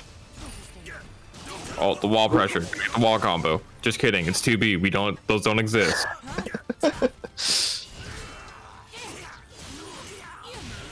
Nice. Gets the ground stun. Into the break attack. Oh, this does not work. No, you cannot RE that. No, you cannot. And Zolith's gonna convert that into a round victory. And look at the meter advantage right now. Pretty much 2 bars to a bar and a half. And Hedgie's guard was flashing, so it's just above 50% right now. What a crazy call out on that IGDR there. Just wasn't even a whiff punish. Just preemptively did it. Ooh, there's the gunshot. That 3B plus K. Gotta get the knockdown, building towards that gunshot lethal hit. Once he gets 9 of them, he has access to it. It's a ton of damage. Ooh, the teleport. And that's the round. Yep. Getting some extra gunshots in before. Yeah, got 2 off that one as well, so we're pretty clear, almost halfway to that lethal hit. Good step, not a good punish though. No, speaking of punish, is gonna get the AAA, and there's the IGDR whip punish, converting to the critical edge. Nice. Yep. I'm not sure, but I think they can only do this at a certain range with IGDR. Yes. Otherwise they're stuck on the ground. And you also have to do a G cancel, I believe, as well. So it can be a little awkward timing, but it does work out. Oh, catching and ducking. Blocking the 3-3B, but the aerial stand's going to be too high to get hit by the mid. Yeah. And I think he's... Did he have enough to, like, analyze his points there? I couldn't tell. I'm not sure. Tried to still build up to them with the 3Ks. Oh, nice. That's it. Yep. Yeah, it's gonna spend the meter, keep it simple, gonna be able to take the round off this and taking game number 1. Getting the gunshot lethal just for... You gotta be, the one thing with Cervantes is you can't be too predictable on your verticals, right? Because if he's gonna be getting these sidestep 3Bs, he's gonna be hitting you for at least 80 damage every single time. Yeah. That is about a third of your life. So you really gotta just acknowledge the fact that, like, hey, this is Cervantes and this character hurts when he hits you. Yeah, because for the most part, Cervantes is like, you kind of think of him as like, or I think of him as like kind of like a Gerald type character who just chills there neutral, he's safe on everything, just kind of pokes you out. But yeah, then he just brings out these combos and like 3-shots you. So it's like, yeah, well, the thing with Cervantes, like, his mix-ups aren't like amazing. He's definitely like a more like spacing neutral character, and he's going to be outplay. If he's winning, he's probably beating you in neutral, right? You're going to get these side steps on your strings, going to be whiff punishing you with IGDR. Now there's all options really hurt, but he has to take advantage of you making mistakes, and he certainly does and capitalizes on that for sure, right? Yeah. It's a very good punish game. Forward throw. Yeah, the nice thing with his throws as well, doing a decent amount of damage, above average damage throws. He's going to be making you want to duck, but as soon as you start ducking, he's going to open up things like his 3B again. And that's even more scary. So very fundamental character, but makes the damage happen. I also heard that a lot of the lows that he's using aren't actually like real lows. They're supposed to be blockable. Okay. He's not gonna get the kill, but the delayed low. He twitch duck for just a second, but Zolith delay gonna be able to take it. Yeah, so the Cervantes, yeah, his 1A isn't really a real low, but the K2 and like the 1A slide B, those are real lows. Oh, nice punish again. You can't give Cervantes these opportunities. He's gonna capitalize so much damage on you. Yeah. Oh, that's the new cancel. QB going in for the string pressure, gets the throw. Ooh, just out of range. Ooh, 3B air hit, but that's gonna do a lot of damage. Will it kill though? That's I don't think this is gonna kill. Has a low life bonus? Not quite. Yeah. Yeah, if he was a little bit lower life, it would have killed, but the run up A6. Yeah. That's a fantastic move. It's a high-low, but it's effectively a mid just for how fast it is, but great whiff punish. Zolith. There we go. Catches in the bar immediately. Even if he loses, he'll get it back. Yeah, that's a great use of meter. Gonna get that early life lead. Oh, but twitched for just a second, and that delay was enough to get hit by that while rising A. Yeah. Another very strong move from Cervantes. Head Cheese is just playing at this distance where a lot of like the light attacks that Zolith is doing are not connecting even on block. So they're gonna get the opportunity to get all these crazy whiffs and using the same stun in the same combo twice, forces the restand and goes for the throw. That was a sick setup. Yeah. As I said, this is my pick for the winner of the LCQ, if we're gonna be a bit biased. So, because Hedge is an amazing player, although I do disagree with him about every single thing whenever we talk. But other than that, he's really, really good. Got the soul charge pressure right near the wall. This is a very scary situation to deal with, but the throw, not quite in range.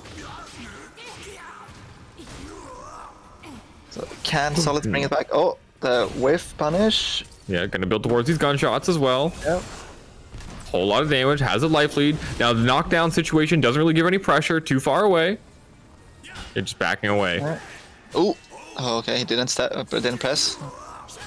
Good.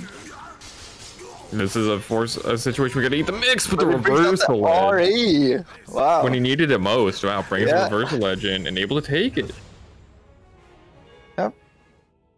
So we'll see Head Cheese go up against Lazio or Lazio. I think some people call him Raziel or Raziel or something like that, but his name isn't spelled like that. I mean, like, listen. Against Lazio in semifinals. So. Stop having different names, okay? I hate it. I don't want to keep track of it. Like, I don't want to have a cue card on like all your names you used to have. Pick one name and go with it forever. If you pick a stupid name when you were 16, that's on you. I think it's just has a weird pronunciation or something like that. But I'll never trust the French. Damn. Okay. Okay, so we're back in. So down in losers, we have Ganondorf against Ryzen. And gonna see who gets to fight against Solith. And if Ryzen wins this, we might even get a 2B mirror in the next round. Oh no, that's prime generosity. But we're gonna see the worst mirror in the world. Everyone's least favorite character done twice. Oh, this is season 1. Hello. Right, it's the main as well versus the pocket as well. Both are extremely effective. Ganon better win this. Right, this is like the pride match for Ganondorf, right? Like, if you would dare pick my main against me. Yep. Ryzen gonna show Ganondorf just how annoying his character is. Yep. Gets string pressure. Nice roll on the Oki. in sword mode.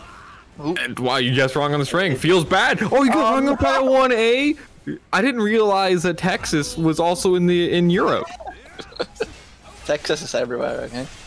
Texas is so big, it takes up space in another continent. Yeah. Goes with the break attack, doesn't duck under the second part of the string. Yep. Nice back throw. Can reset the situation. Doesn't really get any Oki off it, but gets the stance, gets the weapon.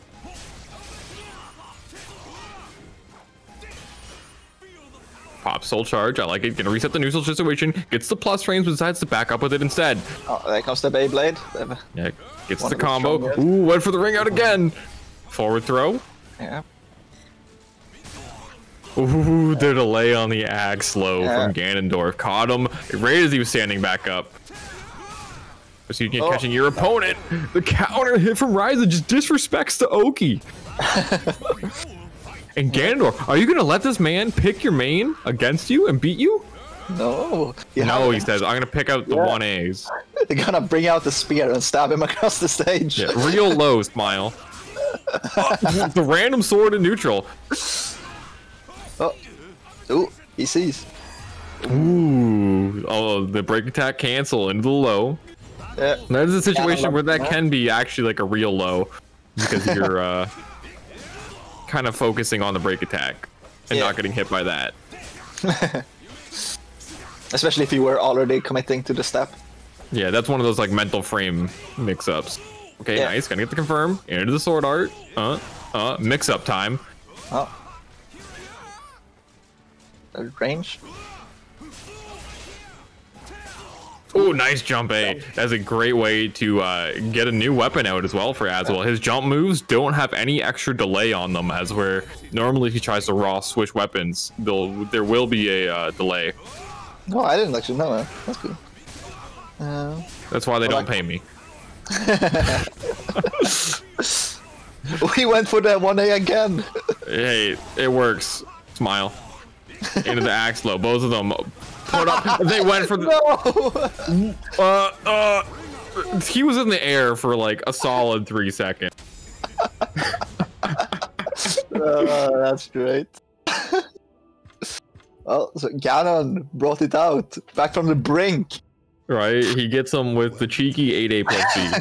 So these mirror matchups, I feel that's what actually gives you some perspective. If someone complains about your character and then you play the mirror, then you actually start getting like some people like, okay, maybe this is a bit bullshit about my character. Like, Ryzen going with the character switch, I feel like the Aswell mirror was looking like in his favor for the most part, right up until the end. You know, obviously, when it got the later jump explosion, so it got the ring out. But I'm gonna go with the main.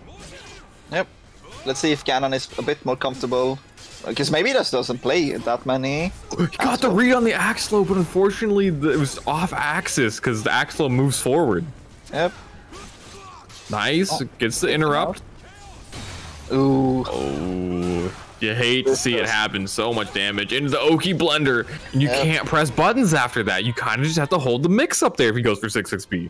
Yeah, very annoying move to deal with. Although he does leave himself at minus frames if you use guard it. Yeah. Oh, Texas 1As.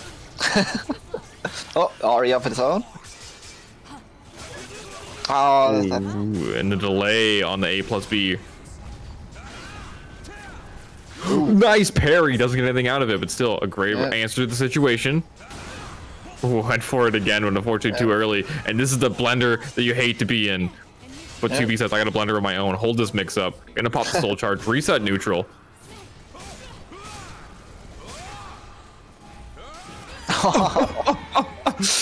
With the jump low. Yeah, that was 7A.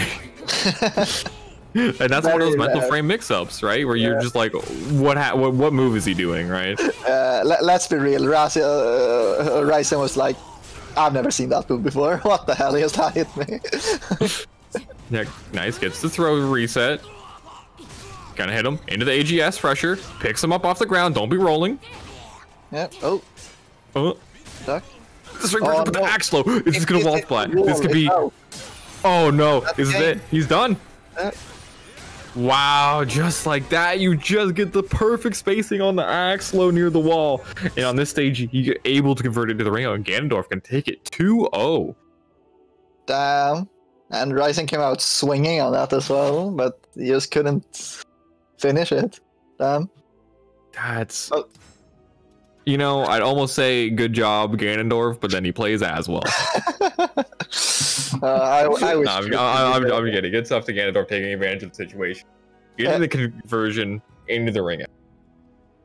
Yeah, I wanted it to be mirror though, but oh, some things are not meant to be. You got an as well mirror. That's kind of the same thing in terms of just degeneracy.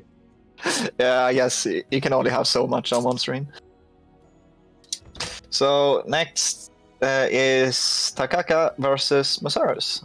So Takaka actually plays several characters as well, so I don't know which one she'll prefer to play against Masaros Mina. If she, I think she plays Mina herself as well. She plays Tiara, Hilda, Shangwa, and and I think Soul Calibur is a game where like playing multiple characters can be very insightful onto just like matchup knowledge as well. Right, so sometimes if you're really struggling against a character, just starting to play them a little bit can actually be very beneficial to you. Yep.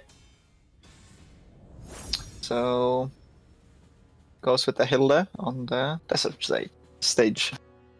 So Hilda actually has really bad ring outs as far as I was which is funny because like in her first iteration in Soul Calibur 4, she was like this ring out demon that could ring you out from anywhere on the screen. Yeah, she was like that game's Mina, right? And then she was worse than pre-patch Mina, and then now it's like she doesn't really have them. They learn. they learn from their mistakes. Like it's not even like she has ring outs but they're bad. It's like no, she just doesn't have them. Period. Right. It's just really hard for her to do unless she's really close with certain moves, but going to be getting counter hit out of all these situations. Oh, this is a real spear battle. Both people can just stab each other from across the screen. Yeah. But Hilda does have amazing Oki. Goes to the tech trap there. Doesn't get anything out of it, but the string extension with the sword regalia. Gonna spend it. Everyone gets hit by that. Yep. And that was that 1B. Killed at end there. Sneaky behind the back stab. So it is on the 6-6B plus K. That move is very strong. Tracks like crazy, leads to a full combo and Oki afterwards.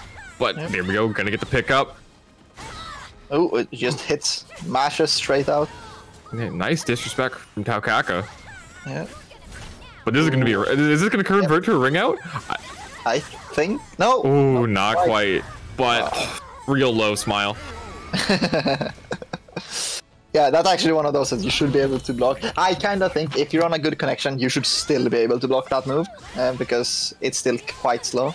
Yeah, the only unfortunate thing about blocking that move is Mina players usually do it at the ideal range, and it's safe on block at that range. It's really annoying that it's safe on block. But... Nice. Gonna get the Oki pressure here. Goes for the Hell Sweep. I got one of my own, but I had to spend my regalia for it. Yep. The body check. Oh, nice. She got those broad leadership shoulders, right? Born for it. The big wide shoulders works out. The wide shoulders, right? Oh wow, this is gonna do a lot of damage. Yeah, expensive. Calling him out. I think it's a bit too slow. Yep. No punish. But no punish. Yeah. I think she's trying to go for the charge B, I think, but didn't actually have it held down. Oh, okay. That's unfortunate. It is. Ooh, nice poke. Don't go anywhere. And this should... Oh, Doc could be able to convert, but the mix-up. Yeah, got the tech trap even. Mm-hmm. And Hilda's... That's just showing her Oki is incredibly strong. And that's like even more impressive because even if she has good Oki, I would say like compared to Mina, she probably has it way worse. I think they're just different. I think Mina's is a little bit more risky, as we're... Hilda has a lot of like really good strong tech traps in situations where you may not think that you're in a tech trap situation. So if you're teching against Hilda, it can be very scary. She has ways to relaunch you. She has ways to, if you stay on the ground, to like ground stun you as well. So she can be very scary in those mix-up situations on Oki. Mm-hmm. Oh, but if you're just not blocking 6 people, I mean, take that too, right? Okay, that was a sleeper trap they went for, but fortunately you're gonna get teched out of it. But that'll be knowledge for later on, right? You're gonna go for the one that catches the side tech. Yep. And go for another little hit. Yep. I'm not sure. Oh. Yeah, I think it's easy half guard bar hit. Oh, we went the 2A, but the 2-2B. Yeah. You hate to see it. The classic. Yes. Negative 14 style. Yeah. Kappa. Oh, there we go. Gonna need the launch again. Knock across the stage is where Mina wants you to be. Yep. Got her own stab attacks. Got the plus frames, but the GI. Yeah, auto GI gonna get the combo. Gets the 1B.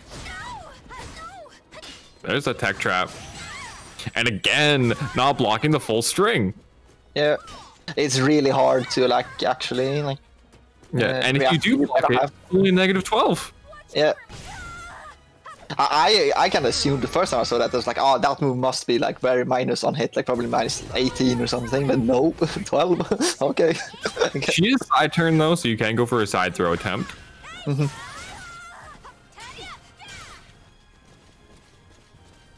Okay, nice. Because 1B again, and there's that hell sweep pressure. Doesn't go tech trap, just keeps going in for the hell sweep. Yeah. Don't need the tech trap, just keep her in the okay. Oh, okay, you're gonna get the hard knock down in the reset, and that killed. Oh my god! Did a full CE worth of damage. Hey, you ever just you ever just spend a bar meter and just do 90 damage on a ground stun? On a grounded opponent, no? Yeah. Right? Like, it's funny because like there were other characters earlier on in the game's life that could also do like ground stun supers into like pickups that rung out, but they nerfed every single one to not be able to do that except for Mina. For like whatever reason, and hers were always the best. Yeah, Keelik used to have them. Yeah, that's pretty. Well, at least we should be happy RC at least hits grounded. Yeah, it does. Okay, again, getting hit by the string every single time. We're like 3 for 3 on that. Yep. I think what it is with that. Oh, nice block. Gets the back throw into the Oki pressure. You gotta get up after that. Nice, good GI. Ooh, the tech crouch 6A actually does have a tiny tech crouch on it. It is! Went for the 6 XP plus K, but unfortunately not quite quick enough.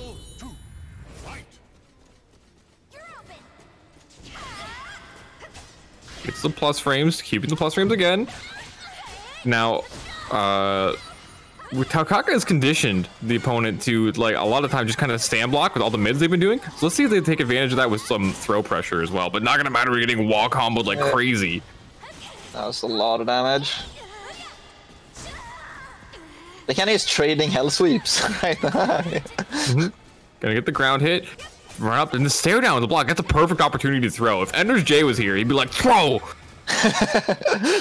Be like, okay, you're doing great. You know, you're adapting to all these pressures, but you need to throw. That's exactly what he would say. Do you think when Ender's J says throw, though, he means to dash off the stage with Red Charge? Maybe. See? Ooh. Soul Charge, gonna pop, gonna reset the neutral situation, gonna be powered up as well. Oh, good stuff. Not, I think she could have like punished harder there.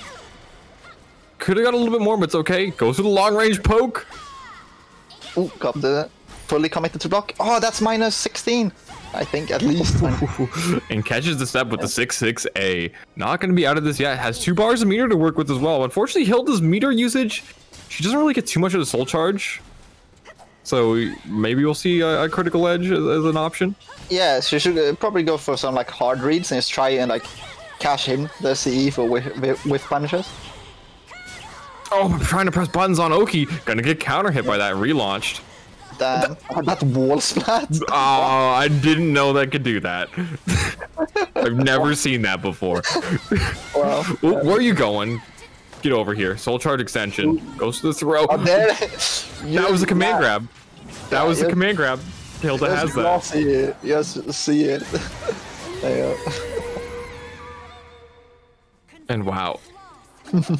Great awareness from Taukaka. Calls it out with the critical edge and tying it up. It has no meter, but it's okay. It hasn't really needed it so far. Oh, got the block. It is unfortunately not able to get anything out of it. Yep. Oh. Nice throw. Source has been taking every single one of these throws.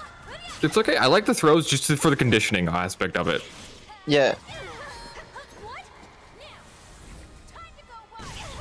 Yeah, once you start showing your opponent that you want to throw, they're going to be more inclined to start trying to find other ways to deal with it other than teching it. Oh, and the 6A. The 6A, yeah. Committed to a hard step, and unfortunately, that's going to be it. Yeah, it's very difficult to hard step. Sorry, Mina in Soul Charge. He has very good horizontals. Yeah, Mina is a character where you definitely want to do more things like her step G, just to try and avoid situations where you're going to be getting clipped by that 6A. Yeah. And damn, do you get hit by the 6A often? Very strong. Yeah, you get hit by enough of them, and then you kind of just learn. Yep.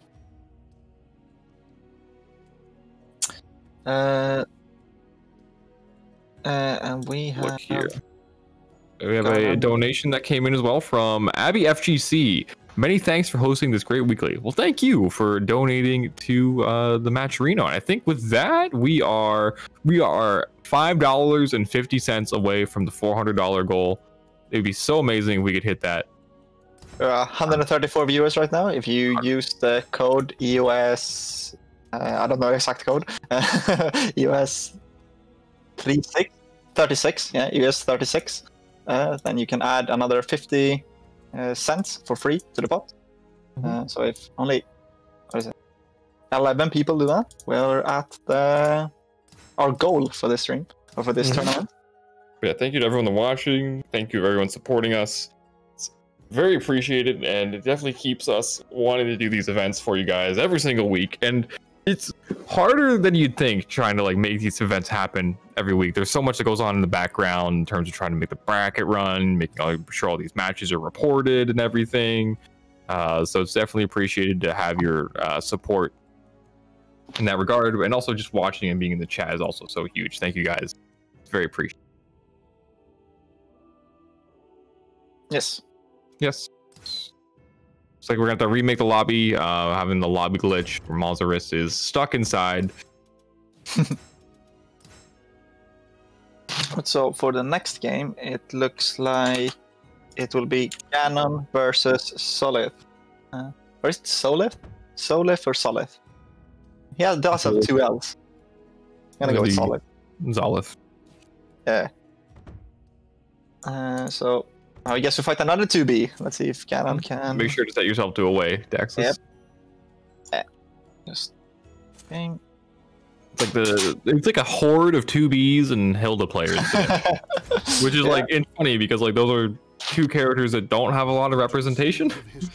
Yep.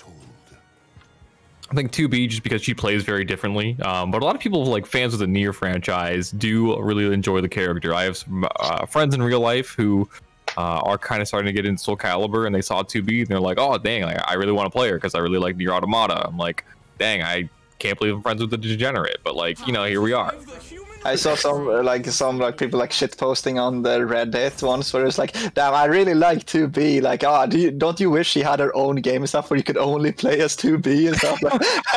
I recently got into Soul Calibur and I really like this character. It's like the meme of man, can you believe that Geralt from Soul Calibur got his own book series and and spin-off game franchise? Crazy. Yeah, it's nuts. Okay. So Ganon off to beat up another 2B, or he's gonna try at least. It's the AB into Oki pressure, didn't actually block the force block there, into the axe though, and Ganondorf is just going ham. What weapon are we gonna see now? Goes into sword. Axe sword. Interesting. That works. If it works, it works. I mean, hey, it was a mix-up, I guess. We'll take it. The I-40 mix-up. Yep. So that move, that new move Asshole has, where he kind of like dances around a bit and picks a weapon, that's like very minus, right? If you don't get actually interrupt something. Yes. But if you get the hit, you get the save weapon transition. Yeah. And the Axel is going to convert into the wall combo here. Is this going to be the right angle to get the optimal? Looks like it. Look at the full conversion. Didn't do the soul attack. Yeah, into the Axlo mix-up. And that is just, it's so hard to deal with that situation. Pure 50-50 at that point. Yeah. Soul charges. 2B has really good like ring outs as well with soul charge carry, so yes, he could bring it back. But it can be a little hard with that wall in the way. Yeah, I'll just remove it. Although his soul charge ran out as well. Oh, that's the second time we've seen that in this tournament where the 2B has a ring out opportunity, but the soul charge just runs dry. Nice, gets the block. Nice punish. Oh no, one mix up away, popping the soul charge again, gonna reset the neutral situation. Oh, but the whiff with the 8A plus B jumping over everything. Yeah, the power of truth. Jumping down and hitting him. You can, if you don't press any buttons, you can actually GI that on reaction. Yeah, it's actually not a break attack. No, despite you like every other explosion pretty much being a break attack, right? Like Siegfried's being an explosion, Nightmare, if you proc his armor becomes a break attack. Yeah. But that one is not. Really. Yep. Solif donning his casual outfit now. Maybe that'll help a bit. It's like supposed to be like Claire Redfield, I think. I don't know. Looks kind of like that, but I'm not 100% on the Created Soul meta. Yeah, me neither. 2-2B, gonna get the knockdown. Nice GI. Yeah. Oh, I got the lethal hit. And this is gonna be unscaled damage. Ooh. And what a call out from Ganondorf. Oh my goodness. He feels like he just can't guess wrong right now, hitting all the axe mix-ups. Yeah. Getting the reset on the post GI.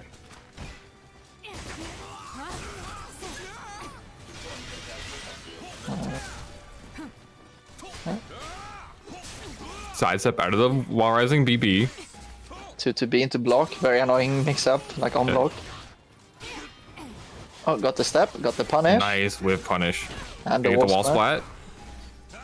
Into the mix up again. And I feel like Ganondorf just can't guess wrong. And even if he does, he's guessing wrong with things that are plus on block. Yep.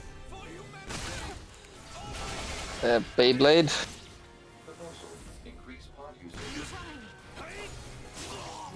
Oh, got the reverse kill. And they're kind of even on bar now, so that's not even too bad for Solid. So still has a quite fair shot to win this. Subas? Hello? Oh, hi. Oh, you just disappeared from me. Yeah. Oh, the match is like kind of lagging out for me. Hard to see what's going on. I think I'm maybe back. I think it was lag on in game as well, as you can see with the starter blocks. Yeah, it is. The match has ended, but I don't know. Oh, I can still see what's going on. Oh, so it was just really laggy for a minute. Can the stream still see what's happening or no? No. Okay, well we got Ganondorf. He's going in, gets the axe pressure right up against the wall, gets the axe low. Not going to be able to convert into a wall combo a little too far, but still going to be a great Oki situation. It hits him with the beauty of balance B. Some good radio casting. Wow, crazy stuff. Reversal edge coming in from Zolith. Gonna guess incorrectly though, and Ganondorf taking it one round away. Gonna be 2 bars a meter to 1 bar a meter. Right off the beginning, hits him with the 9A. Totally disrespectful. But Zolith going with the stance pressure. Popping soul charge. Doesn't want to give Ganondorf his turn back. Ganondorf hits him with the spear from all the way across the stage, getting the lethal hit, going into the pressure. Whiff punish from Zolith, not be able to convert it into stance mix up. Ganondorf pressing buttons against it. And he anti-airs with 8B out of the aerial stance. Ganondorf is going like crazy, gets the AGI on the spear art, and that's going to be able to take it. That was insane.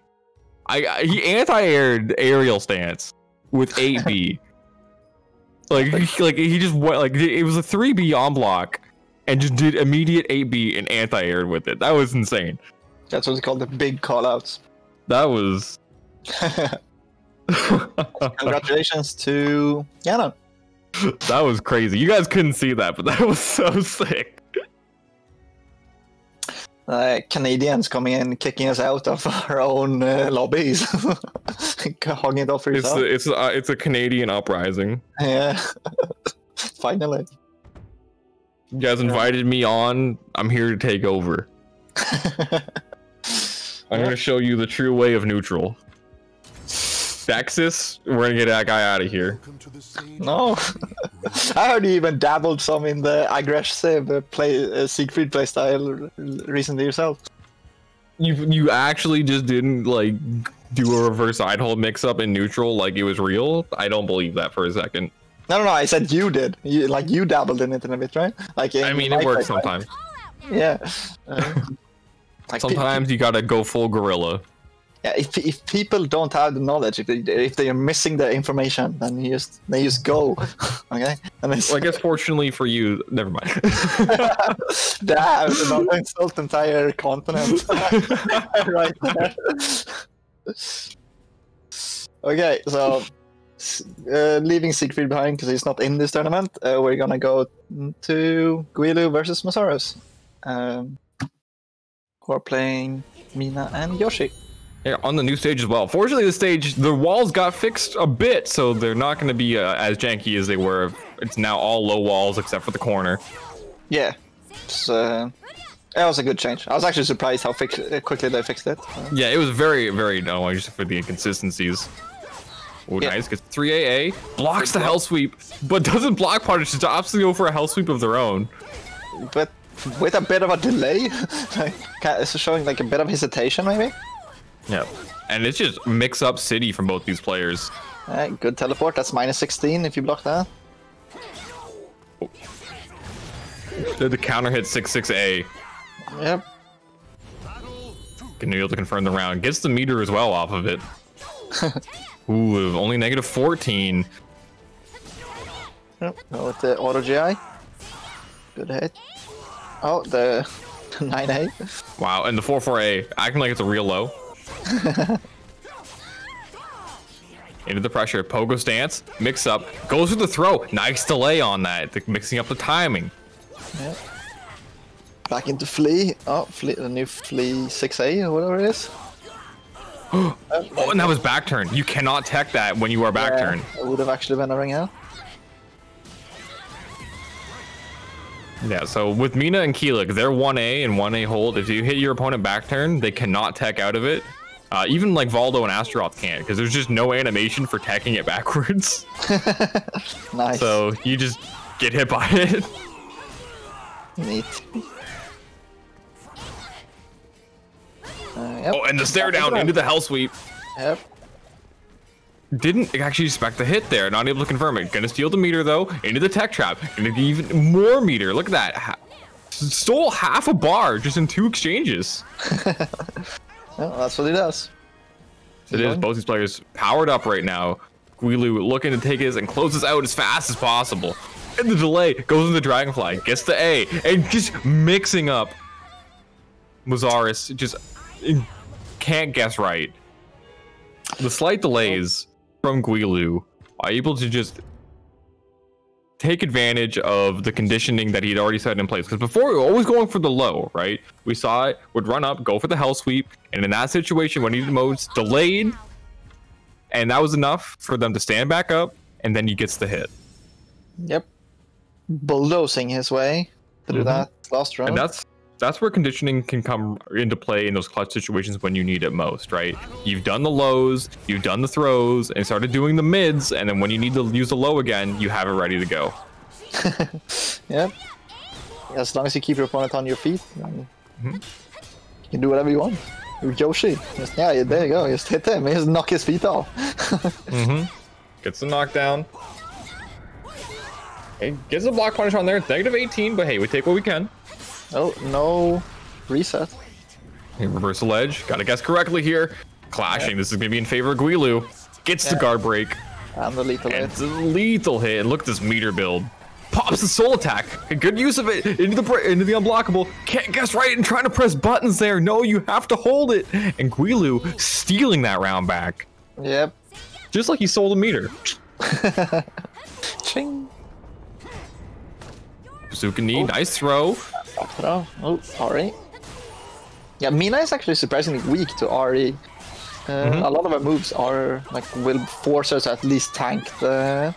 And that whiff, the side tech made that move not connect properly. Oh, raw 6A ran straight into it. Again, popping up, powered up again. Ooh, didn't get the wall splat unfortunately. Good challenge. And again, the unblockable. That's a situation where you see that. That's when you have to press buttons. When he goes into that raw stance like that, that is not a real mix-up. You can press buttons there, but it's character unfamiliarity coming through.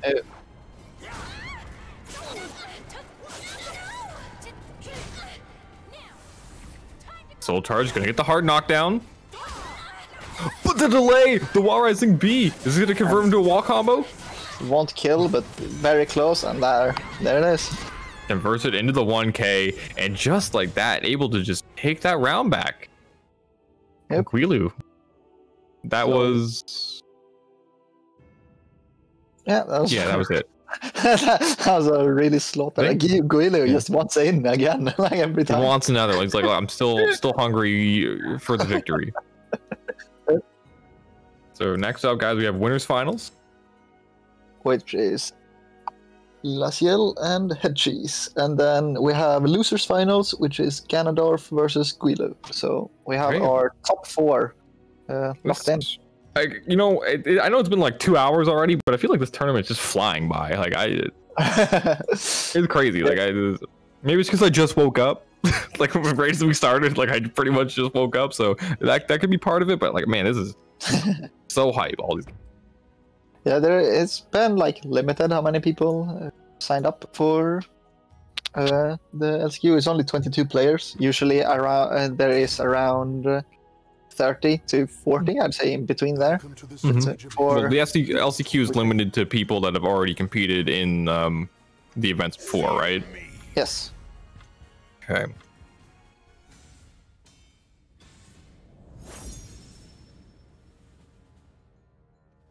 Got the first of 3 for the winners finals. See who was able to take it.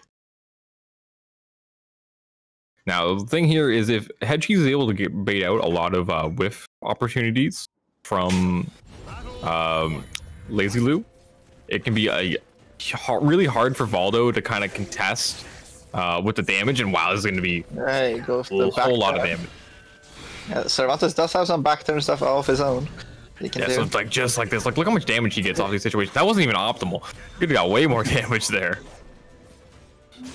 A little love tap, another one, and 4 ones. Oh, wow, gonna get the combo. Untackable throw, gets the launch. Optimal gunshots. Yep. The Oki situation. But ducks under the hide, gets the launch, and just like that. Ooh, and it didn't do the super freak. Could have dodged that, I believe at least. But if you look at like how many times Head Cheese hit Lazy Lou versus how many times Lazy Lou had to hit Head Cheese to get to that situation, it was crazy. Yep. This is actually like I think the most neutral we've seen today. Oh, another great duck again.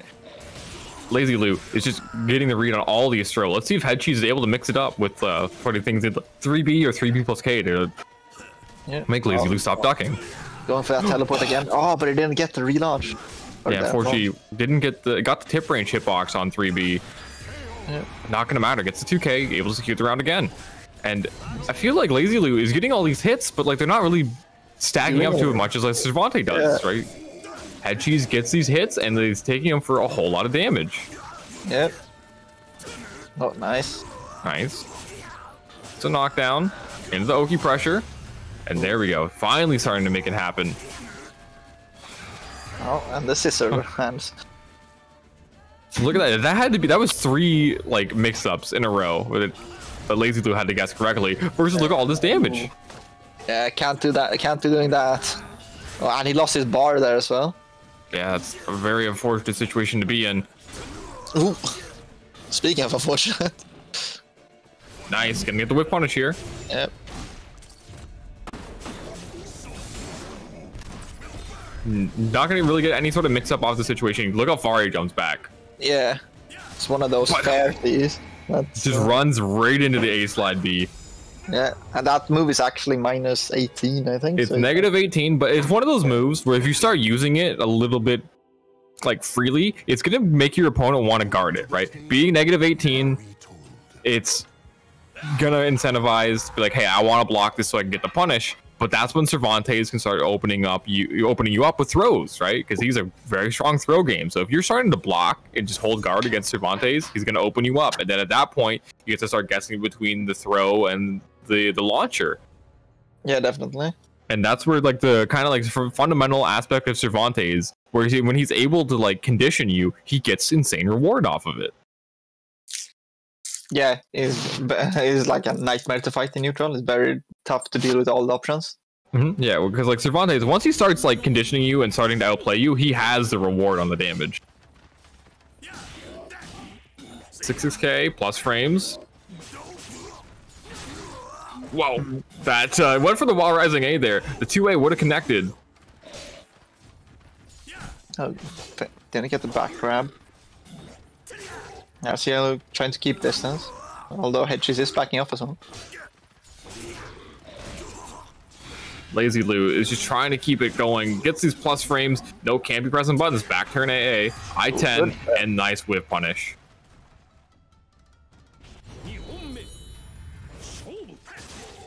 It's the A6 plus frames. Yep. Doesn't do anything with it though. A nice whip punish with the 666B. That is a very hard lethal hit to do. Yeah, very good backstep.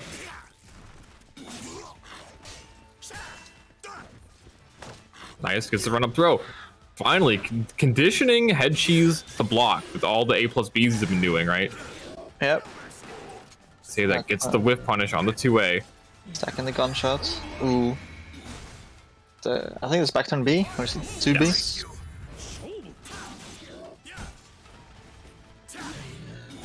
Counter hit, but the I-10 AA and back turn. Is it gonna whip punish? It will. Yep. This is gonna do so much damage. Stacking up further for the gunshot. Yeah, trying to get that lethal hit eventually. Yep. We actually haven't even seen that lethal hit happen in the tournament yet. We've seen him get it, but like it doesn't matter. Into the force block, nice sidestep. It's questionable why that missed. But... Interesting setup. Yeah. And this is gonna do a lot of damage. Yeah. You can't tech out of that, unfortunately. Even if you tech backwards there, he actually gets more damage because then he gets a freebie launch.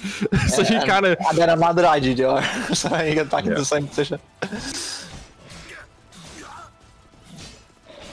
Oh, nice sidestep whip punish with the IGDR. Gets him down again, has the wall pressure, went for the throw, but getting a soul charge out of it.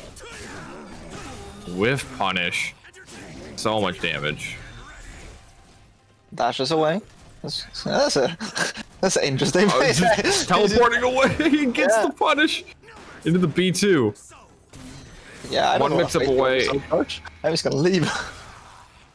Hitting him with the 1B, and Head Cheese is keeping it solid. This is looking very dominant for Lazy Lou, and the whiff punish.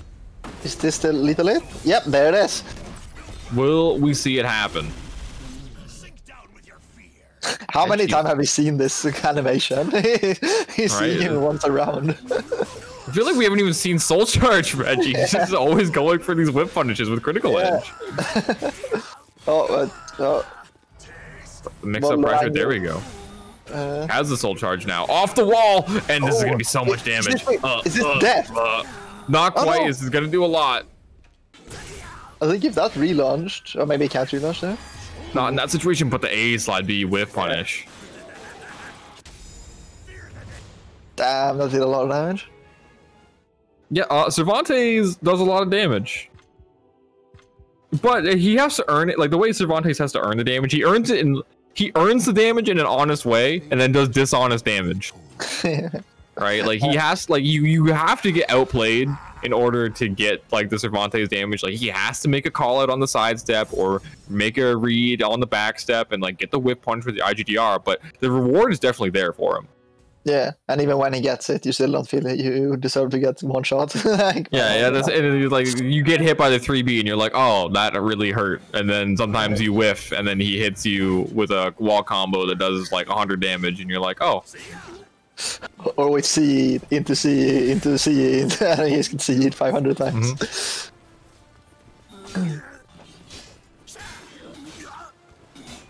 So Laziel has like these like strokes of brilliance, where he just puts under pressure and he's like demolishes head cheese. Like, but Nice. then he can't keep it up. Like, I like this going for the throws there from Head Cheese, just trying to mix up Lazy Lou, get the conditioning in. yeah. Ooh, slightly too late on the Wilders A. Oh wow, that was really strange on that 2A plus B, just whipping like that. Thank you, nerfs. Ooh.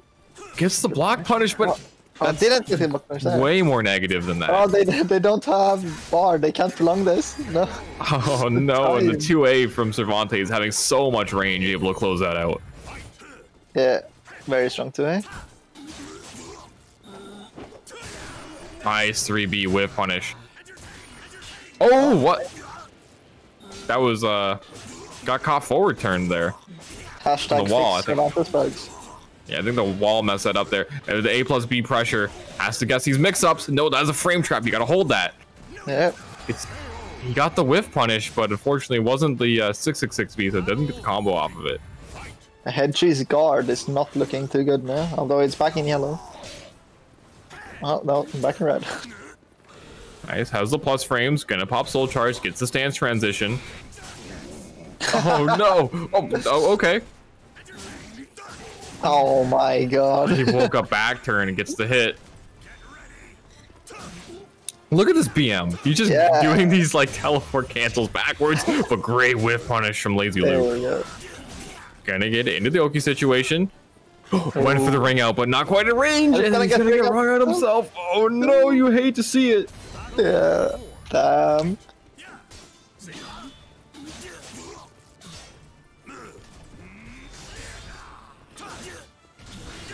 Gonna get the air hit, converts it into a force block, into the mix-up pressure, popping soul charge again. Will he pop soul charge back? Yep. Here we go. No Yeah, RI. it's gonna reset the spacing there. Oh, well, Doesn't that's get really, wrong. no, it doesn't get anything off that distance, unfortunately. And late on the block punish. Yep. You can't be doing that against Cervantes. You have to take all these opportunities when you get them. He Yeah. has to pop soul charge again. I don't know why he stayed on the ground. He has plenty of guard bar to spare. Just tank the 3B. Soul charge, gonna reset the situation. Oh no, and that's that it. should be it. Yep. Wow. And head cheese with the 3-0. Yep. Very clean in most of those games, at least. Mm-hmm. So Able to take it. And now we're going to be going into, this is losers losers final. finals. Losers finals. Losers Oh, losers semifinals.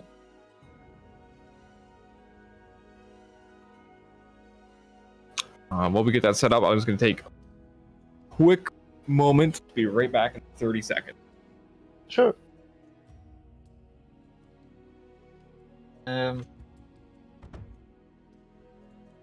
Laziel now looking to fight some more.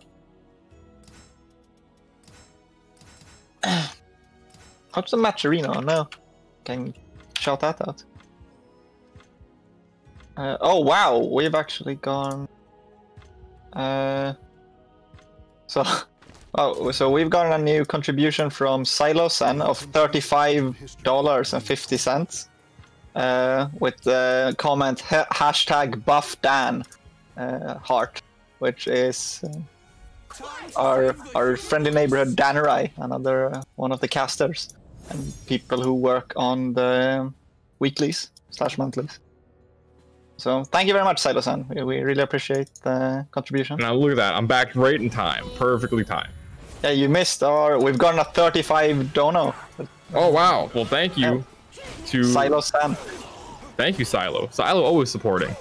Yeah. And yeah, we're now up to a price pool of $60. So Hey, thank you so much, Silo. Yep. Guilu going in with the pressure right now, putting in those full crouch 3Ks and mixing it up with the instant wall rising B as well. That Twitch duck can set up a situation where you're just reacting to the duck. Yep. So, 6 AB. Oh, and again, he's just opening up Ganondorf with these full crouch 3Ks. That sweep is so good, but gonna get the conversion on the delay there. So one of Ganondorf's biggest weaknesses, which I believe he is even acknowledged himself, is that his defensive game is not nearly as good as his offensive game. And in Soul Calibur, you have to be confident in both regards, right? Yeah. Otherwise, if you're going to get pressured and you're not able to defend properly, it doesn't matter how good your offense is, you'll never get an opportunity for it. Yeah. Nice duck, though. And Guilu is really hammering that with the full crouch 3K. He dropped the wall raising K punish. Oh, that's unfortunate. He's going to be able to convert this. I like the soul charge here from Ganondorf. Gonna reset the neutral situation. And gets the hit. Soul charge. Oh, he went for the critical edge. Oh no, he put him in a mix-up, and that might have even just broken his guard if he didn't block that. Yep. So both players right now on red guard. Oh no, boots to the face. It's the launch. And both of them not blocking. They don't want to get their card broken, but it's not gonna matter if you just die. There it is. Oh, I'm setting up for the wall combo. He did the slide adjust as well, but but he dropped it. Yeah, went for a 3K. And then the panic RE after. I wonder if that almost looked like controller issues there. If Guilu's controller maybe bugged out. Or if it's possible. Nice blocking it out, but goes with the 3K. Full card's 3K, but not gonna get anything out of it. Yep. Ooh, there we go with the mix-up. He crouched in his face. Ganondorf thought he was going to go for the hell sweep again, but he mixed it up. See, Is it the wall splat here? That was probably supposed to be a soul attack. It doesn't matter. He just keeps going. Oh my goodness. Is this going to wall splat? I think it is. Ah, it is. Will he do the new soul attack reset? Nope. Nope. Ooh, nice parry with the flash. Yeah. You don't see that too often. One mix-up away and goes low. Nice. Well, they both have somewhat healthy guard bars, but as Ganon has 2 bars to Guilu's 1. This pops the soul attack. Ooh, I like Ganondorf staying on the ground. Doesn't want to take part in that mix-up. Yeah. Well, it's very dangerous to have 2 bars. Yeah, there you go. Against Yoshi, it's almost good to just insta-spend them. Yeah, he gets access to those no lethal hits, and there we go. You can parry that. Yeah. And he guesses correctly. Stepping to the side against Yoshi. Yoshi's reverse ledge A is his best option by far. That's very dangerous to step against. Welcome to the stage of history retold. And Ganondorf tried to make a call out on it. Unfortunately, not going to be able to make that happen. Yeah. And now we're on now we're on the no wall stage. It's always a bit funny with Yoshi because you're like, oh, I want to be on a walled stage because then can't get rung out, but then you want to be on a no wall stage because you don't want to get wall comboed for 150 damage. Yeah, I feel like there really isn't a stage that Yoshimitsu struggles on. Yeah, right? He's really good at ringing you out. He's really good at wall comboing you. He's like the best ring outs and the best wall combos in the game. So either one is fine. But when it comes to whiff punishing, Aswell's got that when he's in sword mode. Yeah, I kind of you just want a big stage. You can stand in the center and not be near the edges at the hall like this Yoshi. Hitting him with the 1 ace. We get the Oki pressure here, stealing the meter. You know what? Yeah. That could be a good option as well, is take the meter away, and we have a round 1 soul charge. Yeah. Go, Guilu. Oh no! Helicopter him out. Nah, he's seen that one too many times. Don't open 9A on me. Oh my goodness, there's so much damage. Into the Oki pressure. Guesses wrong. The reversal edge prevented him from getting lethal hit, but he still got hit. Yeah, Aswell also somewhat weak against the reversal edge. None of his big mix-ups are safe against it. So there's a good catch-all unless he catches on and does A plus B. Then you get and he has one of the slowest reversal edges in the game. Not close enough to get the ring out, but the mix-up gonna be working out for Guilu. I feel like Ganondorf has not blocked low a single time when Guilu did the hell sweep. Yeah, once it's Guilu's turn, I feel like Scannon has such like trouble getting it back. Like he's in his old charge and he kind of like doesn't dare to do anything because then the timing. Yeah, gets him with the counter hit while rising B. It'll lead to a full combo, forcing the soul charge again. Ganondorf hasn't really made much happen with these soul charges either. Another full charge 3k. Oh, Ooh. great! There we go. Sidestep lethal hit. It's the new spinny move. I don't know what input it is. Yeah, looks like he went for the combo offer, but maybe mistimed it. And not gonna matter. Guilu taking advantage of the combo drop gets a second chance at life. I think he could have air control out of that. Maybe. It kind of looked like it. And Guilu moving on to losers finals. All right, this is the best of 2. Yep. So in losers finals, we'll have Lazilu against Guilu. So Guilu has a marathon to play now if he's gonna take this all the way. First, he needs to beat Lazilu, then Head Cheese, and then possibly Head Cheese again if he gets the reset. So wish you all the best, Guilu. Now we're gonna have 2 characters that are both very adept at mixing you up. Valdo does it a little bit differently than Yoshimitsu. His Oki pressure when he knocks you down is definitely very strong, but he does it in a different way. As where like Valdo does it a lot like an A+B into like a frame trap situation. Yoshimitsu is kind of like a mid-low mix-up more often. Like now, Valdo has that as well in Mantis with the head towards, but it's a bit different in terms of just like the refresh on it. So like Valdo will hit you, knock you down, put you in a mix-up. If he guesses right, you're in another mix-up, right? As where Yoshimitsu, if he hits you with the full crush 3K, it's a little less advantageous for him, but still able to convert it. And he has a bit better situation in terms of just like he can do it from neutral and doesn't have to rely on the stance. Yep.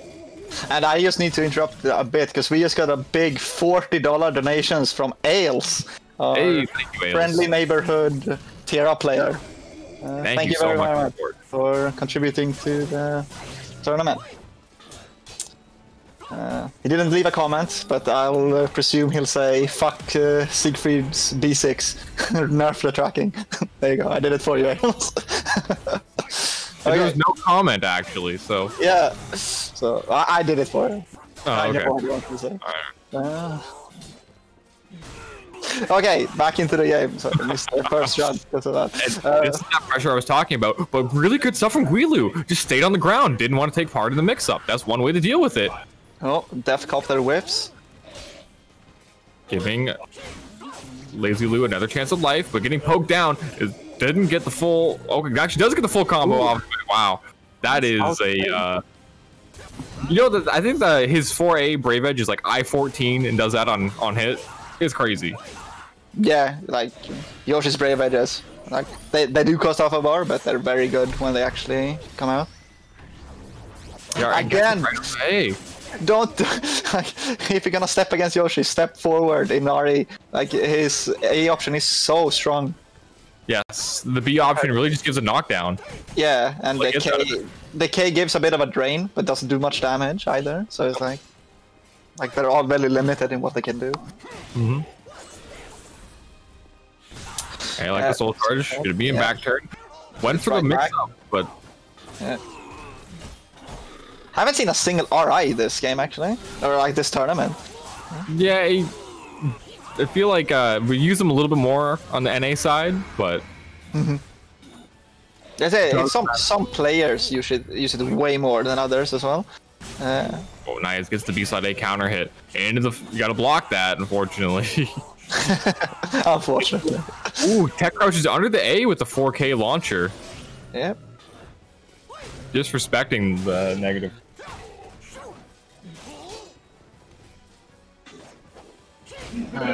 Oh, that full charge 3K. Oh, one more. Oh, gets the grab. If he's able to close this out. Soul charges. Will Guilu soul charge back? He could soul charge to probably close it out, but it's very dangerous because then he doesn't have any more bar. And Lazy Lou is back with trying to mash at those frames. I-10 from Yoshimitsu, not going to give it to him at all. Yep. 1-0 to Gillu. Remember, this is a best of 3 game, or best of 5. I mean, so It's a best of 5, so first to 3, and Guilu up game 1. this is a very important game. Game 2, if Guilu is able to win this, he's going to be in a very favorable position to take the set. Yeah. He's going to have plenty of time to adapt if he wins it. And did we get Indian port? We did. Yeah. We're on Yoshi's Island. A hell of a state. To be. Yeah. Wow, nice combo confirmed with the B slide A. I had to crouch cancel that too. That is a hard combo. Yeah. I think Guido is feeling himself a bit now. Like he's been playing really well. Like, these last couple of games. Say that Lazy Lou is bringing it back this round. Yep. Oh. Mix-ups now from Guilu, evening up the life bar. Yeah. Ooh. So yeah. Nice block. Doesn't get the punish. Ooh. Almost. Very solid from Lazy Lou. Just gonna keep it simple and just poking him out at the end. For 3B. Nice lethal hit with the 666B. Beautiful He drops the combo. Yeah. That is so unfortunate. Oh, and is he? Oh, not quite the right angle to get the ring out. Just barely air control himself out of the way. I think at least. It kind of looked like it. Might have been sliding around. But this should be it though. Yep. Yup. Hey, this is why we call it Yoshi's Island. Yep. You get hit by a stray 4-hey Brave Edge or a stray 2-2B, and all of a sudden you're dead. You get hit by a stray anything and you're dead. It just rings you off in every direction. Oh, great disrespect with the 4K. Gonna get the launch into the Oki pressure, break attack. Yep, there it is. Yep. And I think the only thing you can do after he hits the break attack, other than holding guard, is you can GI. Like, yes. You can't do anything else. You can block. You could try and GI, but yeah, you kind of just have to hold it. Yeah, because I think it's like so plus afterwards. If he does that quick new move. If he goes into stance, it's super plus. Yeah. Oh, nice whiff punish again from Lazy Lou. Finally, those 666Bs being on point. Yep. The break attack again. Oh, good block. Going to the mix-up, hits him with the mid. Yep. Assault charge. Lazilo does have a lot of extra bar to work with, even if he loses this. He does have like 1 extra bar coming up. I like the soul charge, spends it, just, you know, even if he loses, as you said, he's gonna get it back, and the throw. He manages to even it out 1-1. That's really good for Lazilo, because like you said earlier, being down 2-0 is such like, you feel it like it's just hanging over you the entire game. Like, yeah, game 2 is a very important game to win in a first to 3, right? So now it's tied up 1-1, and yeah.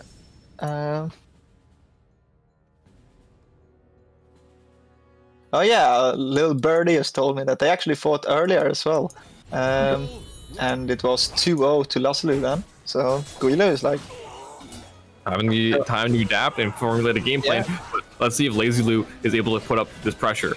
Nice. Blocking it out. Guilu just waiting to take his turn back. And getting him with the mix-ups. All the stance pressure right now has him right near the wall. This is very scary for that exact reason. He's going to get the full conversion and does so much damage.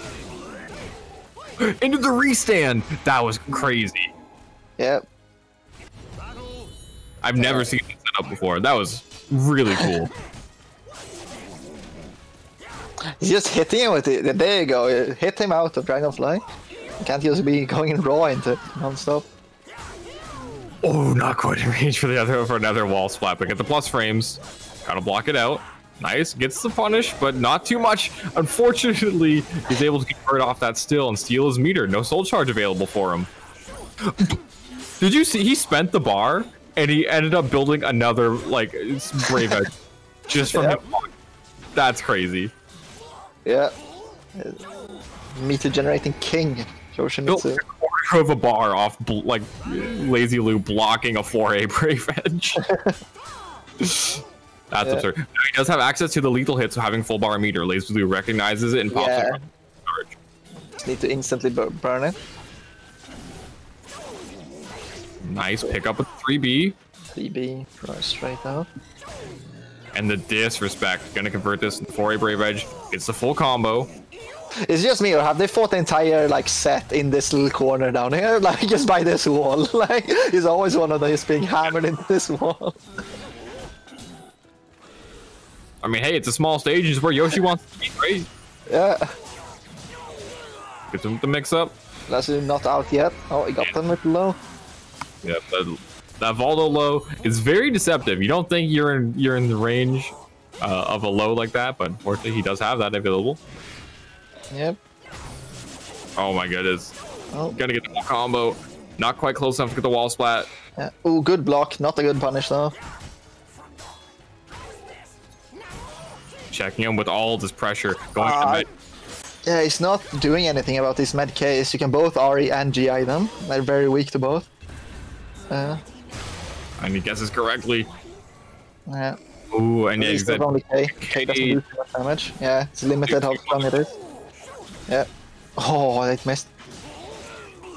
Has soul charge available, but yeah. Didn't even give him that. Oh no, he's gonna get God broken. No, wow. He did the 5K, but the wall was too like made Yoshimitsu too close. We jumped over him. Yeah, that was nuts. Yeah, I think Guilu tried to soul charge there at the very end, and like that's why he got hit. Instead, his God would have been broken, but then he just got countered it out of the soul charge. That's so unfortunate. Yeah, but then Lassiter got robbed by the stage. So, yeah. I feel like there's not really a stage that benefits Valdo in this matchup. Because he doesn't really have like anything so amazing in the terms of wall combos or ring outs. He's kind of just like a ground, like Oki pressure character, right? And like mix up. Yeah, I think Valdo would have liked to play on the like new training stage, like with just nothing, just infinite. I think that he would have liked that. Basically, he's trying to do as much as he can with all these stance cancels and mix-ups. That 3 AA, like that's minus 16, right? If you block both of them.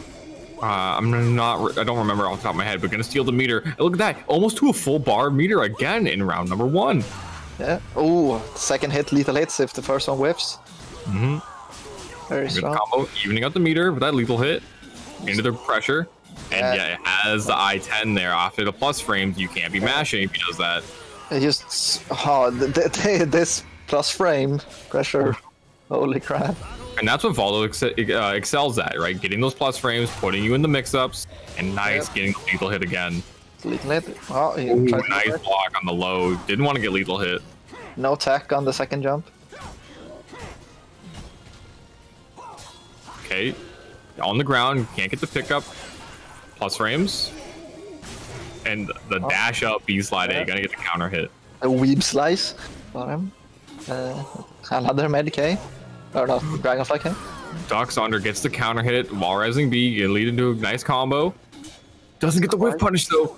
One more hit. Not out of this yet. Has to be careful. Backsteps the 1K. Oh, that's too late. Like he got a little too risky. Went full NA Valdo there. Yeah. Never go full NA Valdo. C into block. Oh, it's unfortunate. It's a 4K applying pressure with the 3A series. Yeah. Gets them with the counter hit bazooka knee though. Nice stuff from Guilu, forcing the soul charge out of Lazy Lou. Gonna get the knockdown. Resets neutral. This is gonna parry in time. Oh, he did it too early. And that's why we don't see RI, because it sucks. That's so unfortunate. He had the read on it, just mistimed it ever so slightly. It's gonna be a very favorable situation for Guilu. Gets the block in the punish. Guilu's guard is really low right now. It's gonna get bumped up to yellow at the start. Yep. It is. In games, but okay, slowing it down, poking at each other, putting the guard pressure on. Has the mix up. So Lassiter does have both guard and bar advantage. Oh, no punish on that. Gonna get the knockdown. Oh, okay, I got a knee of my own, says Lazy Lou. Gonna get the guard break here. Not gonna do too much damage, gonna be pretty scaled, but gets it into another mix-up situation. Yeah, he probably wanted to try and save that for next round, but it is. If he can just win this, then he's like on even ground. Oh no, this is really bad for Lazy Lou. This is exactly where Guilu wants him to be, right near the wall. I like him staying on the ground. Oh no! One mix up away. This is very tense. And he gets the first 3A. That new lethal hit. Oh my goodness, that was crazy. He delayed it, and I feel like Lazy Lou thought he was going to go for the full crouch 3K because he had been doing it so much in situations like that, pressuring with low, and when he needed it most, he goes for the mid. That twitch duck into the mid, and that's why they gave him the full crouch 3A. So when you think he's going to go for the full crouch 3K, it's with the A instead, and lethal hits you for your entire HP bar. That was crazy hype. That was nuts. Yeah, very well played from Guilu. Now he has one more opponent that he has to beat twice. And, yes, he has to win 2 first to 3s against Head Cheese. And Head Cheese, you said he was your favorite going into this. Do you know? Do Guilu and Head Cheese play at all? I would have guessed they have played each other. I'm not sure if they like buddies playing every day type deal, but like they're probably somewhat familiar with each other. Okay. But I don't really know. Like I would probably still give it to like Head Cheese. Because he's just like unbelievably solid. All right. Yeah, Guilu's been playing really well now, so he could definitely take it. Guilu, went in the losers bracket, has made the run all the way into grand finals. Yep. See if he's able to hold up against Head Cheese once we get into the match. I imagine we're going to see the Yoshimitsu versus Cervantes. Yep. They're giving each other the good luck, have fun. Good luck, have fun. Yep. Bad luck, have a terrible time. No lows. Welcome to the stage of history retold. Remember, no cheapies. Yep. Only honorable. Only A. No ring outs. No meter. Yep. Only AAs, 2As, and 3Bs. That's it. So this stage, I think, is actually one stage I'd prefer to get against Yoshi, because I kind of feel you can stand at like somewhat safe areas at the center, and you can't really get hit. Okay, on either side. But, yeah, okay. Jumping right into it. No lows, he says, and then immediately runs up 2Ks them. Absolute degeneracy from Head Cheese. Yeah.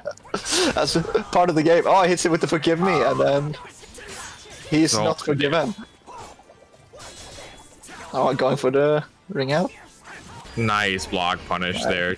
Yeah. He went for the full crouch 3A immediately, but he had not set that mix-up against Head Cheese. Yeah. He had not conditioned him to duck. Oh, wow. Great whiff punish with the IGGR on the duck there. That is very hard to do.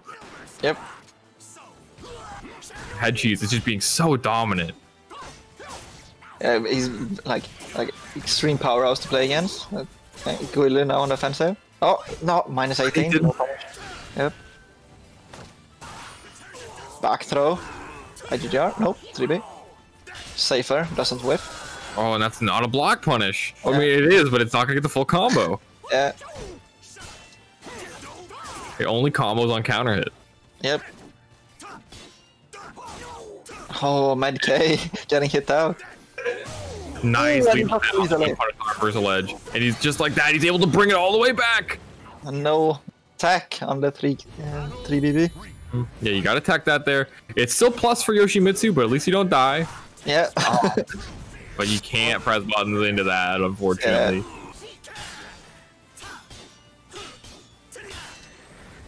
Yeah. He's just doing so much. He ducked under. He moved forward slightly and able to actually get over top of the IDDR. That is hilarious. Edgy's just checking him with the AAs. Stop stepping. Wow, that's so much damage. Yeah. Look at that. That's wow. Crazy. Mix up again once he stands up, and within 5 seconds is able to just negate that life lead entirely. Yeah. Well. Soul charge from Head Chase. Let's see, really. Oh, AA into the A slide B. It's not a frame trap, but it's okay. The A6B. Yeah. He got the strap on him. Yeah, gunshots. License to carry. Nice block again. He has not been able to guess right on a full crouch 3K. Head cheese. This is crazy. Wait, just turn him out. What? Can someone clip that? That was... He just turned around. He did like a 180. I threw him out the stage. Cervantes just walked up, did a 360, and walked away. That was hilarious. Wow. Welcome to the Yeah, I don't think I've ever seen that. That was that was something. I guess because he like delayed it enough, it like spun him around. That was weird. I don't know. I into the ring out like that's I don't know if that was intentional or if he accidentally did it. Like, right, if he like one, it sort of spun him around. Right, that was crazy. We'll have to talk to Head Cheese about that afterwards and see what happened. Great sidestep on the 2A plus B, and he's just poking at these 1-1Ks. Plus No lows, by the way. No lows. Remember, no lows. Only nice block finally. Has the wall pressure, but the GI from Head Cheese, and he sidesteps, but he drops the IGDR. Yep. Kick. Nice. Is this the wall splat? Oh, not quite in range. That's very unfortunate for Guilu. Oh no, is he dead? Is he dead? Oh, not. Doesn't get the turnaround that time, but able to cover hit AA. As you know, Serve's attacks are plus and whiff, so very hard to punish. Oh wow, and he guesses correctly. It's the wall rising V. And that move is -8 on block. It launches for like 50 damage. It's crazy. Yeah, and it knocks back so far, so it's really hard to actually do anything about it. Almost resets neutral. Yeah. And he's just poking at him. Oh. Little late on IGDR, gonna get the 3B. Seeing a bit of stutter now, not sure if it's reflected in their gameplay. You know the force? Ooh, he didn't go for the force block on the 1B there. That could have won him the round. This could be a bad spot. Yeah, if he gets wall spot there. Oh, no. 2A him out. And Head Cheese is looking so dominant in this set. Very difficult to deal with. It feels like Guilu just can't guess right. Like, he's sidestepping all the verticals. He's ducking the lows. Like, he's literally, like, doing... And he got the lethal hit. Like, what... I feel like Guilu just needs to take a step back and just rethink everything he's doing. When he thinks he's going to need to go low, he needs to go mid. Just change up everything he's doing. Just close your eyes and press buttons. Right, just hit reset on the console.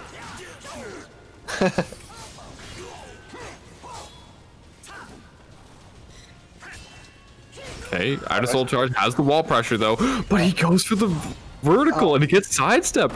Guilu has not conditioned Head Cheese to not step. He's just always going for these verticals, and the only horizontal he's really going for is the full cars 3K. Yeah. Will he teleport this? Oh, okay, he got it in time. It's not gonna kill. It's gonna do a lot of damage because of the low life bonus, and he will heal a little bit. Yeah, he can probably tank 1 2K or 1 wild racing K. Oh, but two. He did 3K 2A like it was a frame trap. And it worked. Damn. That was a 60, but not quite enough to bring it in. Mm-hmm. So he had a great positioning, but fortunately he gave Head Cheese just enough breathing room to get that wall rising K. Yep. And from there he converted it into the game win, and he is 1 game away from taking this grand finals and earning his spot in the finals. Yeah, Guilu now has a huge road to go, 3 wins in a row, and then the remaining doesn't need to be in a row, but they need to be 3 wins before he gets 2 losses. Yeah, it is. Finally, delaying the timing baits the GI out from Head Cheese. Let's see if he's able to keep up that momentum and get the read on Head Cheese. There we go. Finally guessing correctly, going in with the mids. Yeah. Seems like I would have expected Guilu to start playing more passive, but he's doing the complete opposite. He just it could be the change up that he needed. And there we go. He done enough mids to finally open up the 3K. There we go, Guilu. You're finally conditioning head cheese. Yeah. Going super aggro.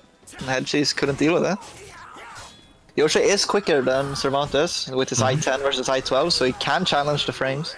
Yeah, and he got him with a slight delay on the flea B, but just like, head cheese is starting to guess right, and when he's guessing right, he's doing so much damage. Yeah, damn, that's an RE step into a GI whiff. That's just a lot of damage. Oh, and you gotta take more damage than the 2A on that. It's a punish, but not optimal. Gets the 1-1K knockdown on the B slide A. Plus frames. Has him against the ring edge. Oh, he teched it. Yeah. And he killed himself for it because he teched correctly. Oh, you hate to see that happen.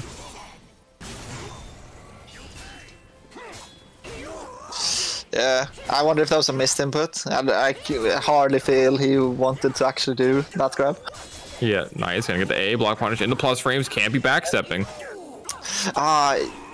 What is Yoshi's like I-16, I-18 punish? Is it 4K or like the back kick that's in Brave Ed? Yeah, I believe it's 4K. Yeah, and he just isn't doing it. Maybe he doesn't know how minus it is. Yeah, maybe not.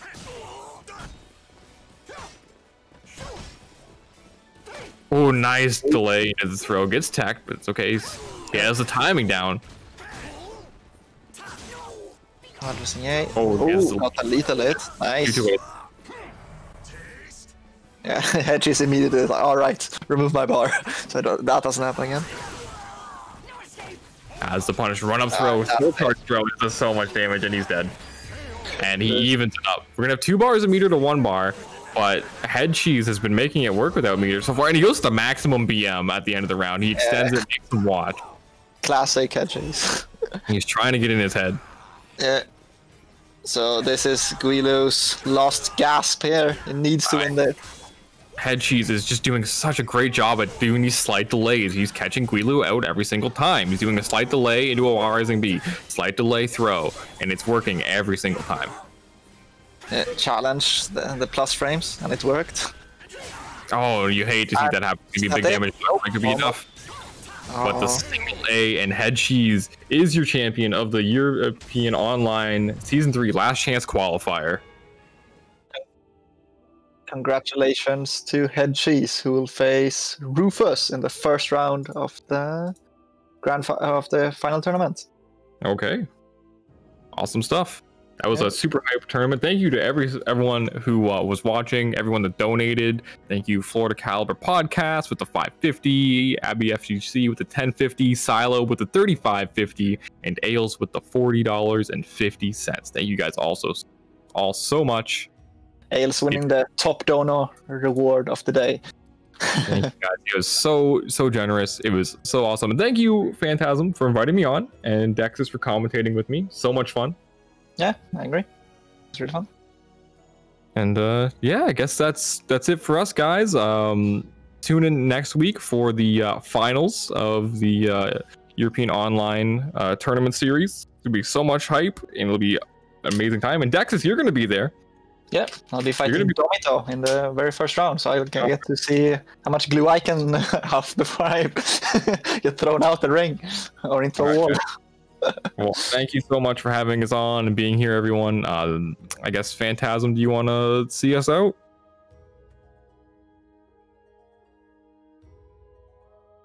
Yeah. So we're gonna get the final bracket up on screen, I believe. Just a sec.